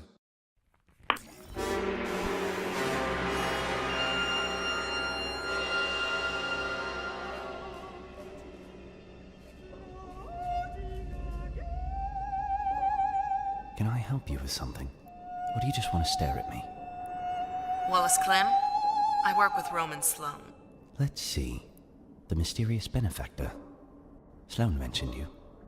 Finally got tired of his shit and decided to deal with me direct. There's been a change in command. We've assumed control of Project Orpheus, which means you now report to me. Sloan is being ungraceful in his departure. He may be a liability. I've sent you his beacon. I want you to dispatch Ninetails and tie up this loose end.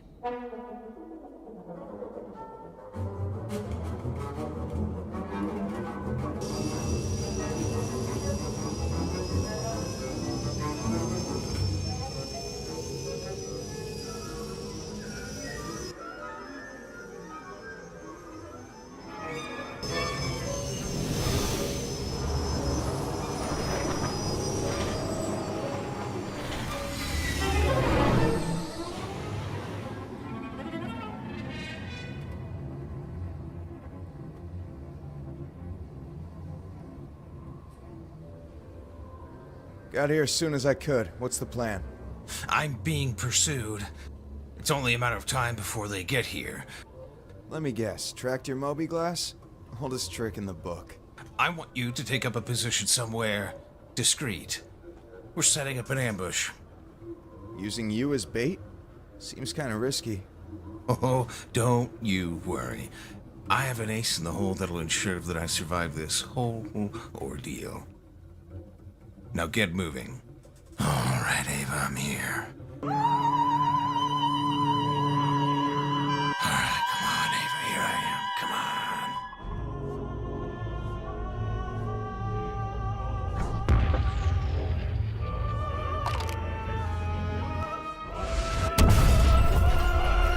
What the fuck? Come on! Here I am.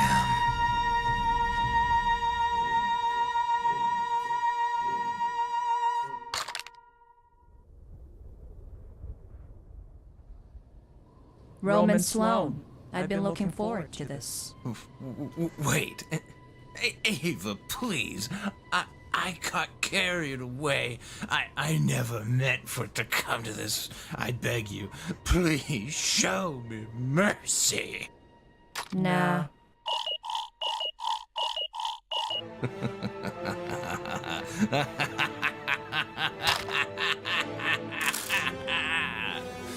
Oh, shit. That was a good one. You really thought I had Hagar build you with no safeguards? I'm an executive.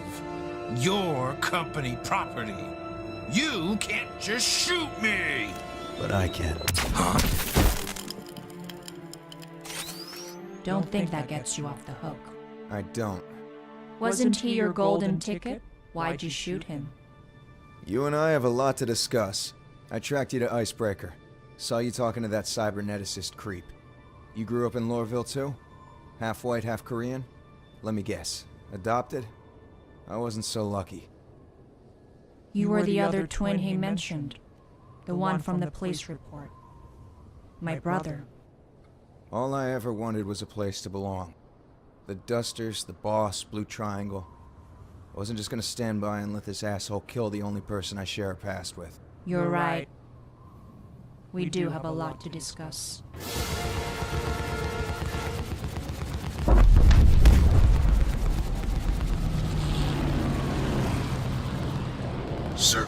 for another sweep? Shit, that's Ninetails. Probably here to clean up the mess Sloan made. That includes us. We'll take my ship. Come on. That you offering me a spot in your crew? I mean, you did blow up my ride. Don't get too comfortable.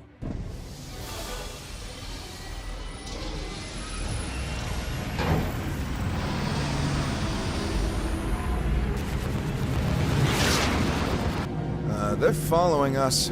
I got this.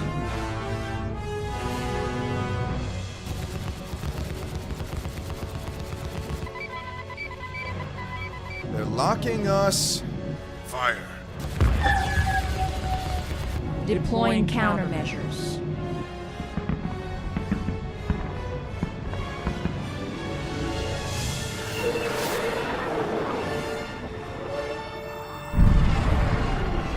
Holy shit, that was close. Jumping.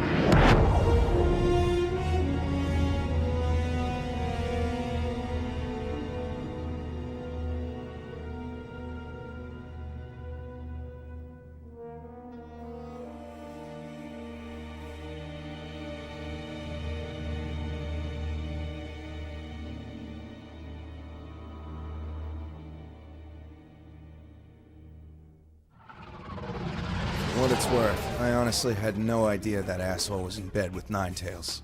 It goes pretty deep. They're using Wallace Klim as a middleman. He's tied with Michael Shaw of the UWH. Looks like they've also been working with the Dusters via someone called Rudo. I'm familiar with all three, and that's a hell of a lineup. If they ever cozied up to Xenothreat, it'd be a bad day for Stanton. That's what I'm worried about. So, what's the plan? Ninetails has our scent, but I have a whole lot more than that on them. As in?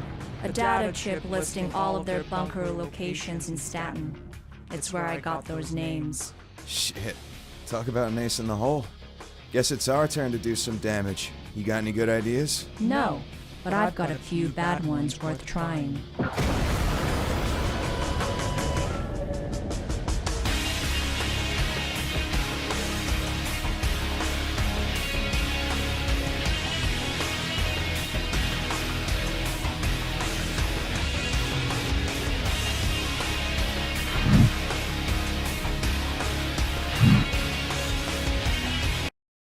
Oh, what? All right, I'm doing a show.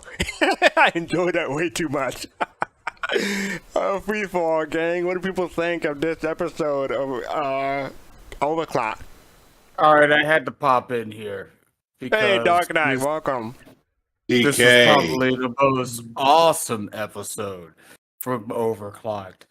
This is just great. I'm glad to see this group continuing to put out epic machinima. It's a series. It's basically, if Netflix could pick this up, that would be awesome. That would be. I mean, they're at this level. They're at this level of having the script writing, the scene set up. And DK, I'm going to put back a little bit on. I'm going to put back a little bit because some of this stuff is better than some Netflix series out there. No, you're right. No, you're seriously right. This is up there. These people know what to do when it comes to filmmaking. We're talking about everything, and I mentioned in the chat, and Jay, you also like this, is that this isn't about Star Citizen the game. This is a story based in the Star Citizen universe. It's completely different. The game is scenery. That's it. This is a story. And they are building a complete storyline around the character Ava. And it just keeps on extending. It's like, we were watching Visions from Star Wars Visions the other day. It's in that same kind of vein that this is a separate story, completely outside of the universe it's built in, but it's still in the same universe, right? So DK, I'm going to ask you to hold off a bit because we are running a little bit late. But I wanted to get to I'm done. People. Thank you. So I know it's a free fall, but North End, do you have any thoughts about this? I really want to know what their AUAC budget is. I feel like they've gone through this. They've blown through that budget. It's so good. Hey, you receive budget. Okay. I don't know. I mean, each episode, each season, the actors get more and more money, right? So less money for production, maybe. I don't know. They have some financiers. Make sure that this continues. Yeah. I can Pops. tell you. Oh, go ahead, Pops. Yeah, sorry. I'm here. My turn. Yeah, go ahead. Okay. I like the point of reference to RoboCop. You know, the part of that. No, but he has Prime directive. Yeah, he has grown in his scripts. I know he goes. He's in the film industry, and I know that's a part of a lot of things that he does in depth things. And I do like my last point is I do like the point of fact that Ava is loosely based on his wife, and I like that he is growing her character. And keep it up. Excellent work. I'm gonna go to Fitspace and Jade and BBG. So Fitspace, go ahead. Yeah, I'm just gonna echo what Pop said, but add on to it. Yeah, this is really obvious, like top-notch quality. Like I said again, to be able to do this again within a game that is in alpha with all of the right, exactly, with all of the bugs, with sometimes things not working, I mean, especially, this Machinima's rely heavily upon excuse me, the facial features of the mocap that we do have in the game, as well as being able to do emotes, and emotes are like hit or miss. And more miss than hit, so it's definitely a big undertaking.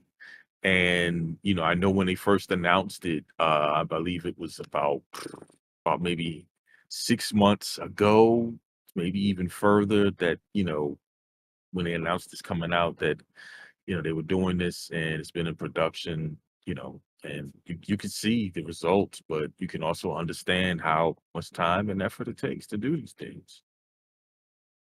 All right, thank you. But Jade, so did you hear your voice in this? No, not in this one. I Okay. think I think they get a lot of VO voiceover for for future ideas, that they start planning these things out well in advance, as Fist was saying. But to go back to what DK was saying about like Netflix, that just maybe it just brought home to me how much they have progressed. Like if you go back and watch the very first episode of Overclocked, I think I had said something like this could be like on this could be like on like the Dust on YouTube, right? The sci-fi short channel. And it was that quality. Like, yeah, this would be one of the better things on Dust. But now they've eclipsed that like they've gone light years away from where they started to like now this is Netflix quality. So yeah, in every way. I mean, I saw you commenting on the music, right? Like it's so fit. Like everything, the pacing of it was great. The script writing, obviously top notch. Somebody's got film industry experience. These shots here of the ships flying, and the panning around them and everything, like they've always been good at it, but it just seems like they've gotten better. Character development of Ava, we continue to learn new, shocking things. Now we know, like, her brother. This is getting really good, and I can't wait to see where they go with it. That was some Star Wars stuff, script writing there that they pulled. Yeah, exactly. Twist and turn. The reveal. All right, so thank you for that. I look forward to hearing you in the future episode too. BBG. Yeah, I agree with what everybody has said. I have my own favorite single Machinima episode, and historically it's been The Man from Nowhere by Sonic Temples for Star Citizen. This episode is now my number one favorite singular Machinima episode. because it brings everything together. It brings the production together. It brings the storytelling together.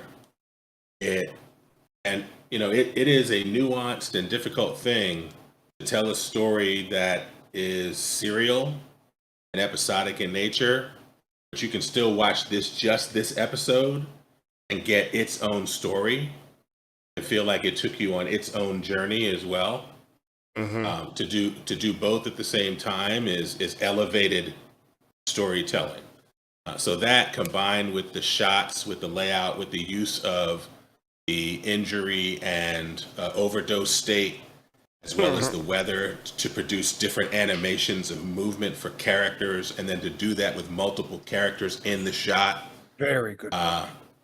It just incredible. It's taken my number one slot. So, very impressed. Very good point, ABUG. Griffin, I see you popped in. Did you want to say something, or you just hopping in? Nope, just here for the close. Okay, just here for the close. Okay, so my thoughts, I wrote a bunch of stuff, a couple of lines in here that got me. No one can afford to ride Origin. I love that line. That made me laugh out loud, literally. Yeah. I was muted so you didn't hear me. I recognize some of the music here, and a lot of it feels like it's from anime, or maybe it's from some classic that anime took from. That I need to see like a list of credits and stuff from the music. The music was varied, and yeah, it goes from punk to not punk, but pop to opera and then back again. So yeah. I love how the main bad guy was traveling in style on a phoenix. I thought that was cute. And I was getting some replicant vibe between the snake and Ava, from Blade Runner. So maybe I missed that in previous episodes, but it felt really strong here, especially when you saw them side by side. And the missiles flying by. I like that, the missiles flying by. I thought that was cool. So yeah, that is the Star Citizen Machinima Overclocked Episode 8 by EE Studio. I guess that's it. So you're gonna wrap up here. But before we do, I just want to say that the Chicago Bar Citizen. Oh, you don't have the code already in there, so let me shrink that real quick. There you go.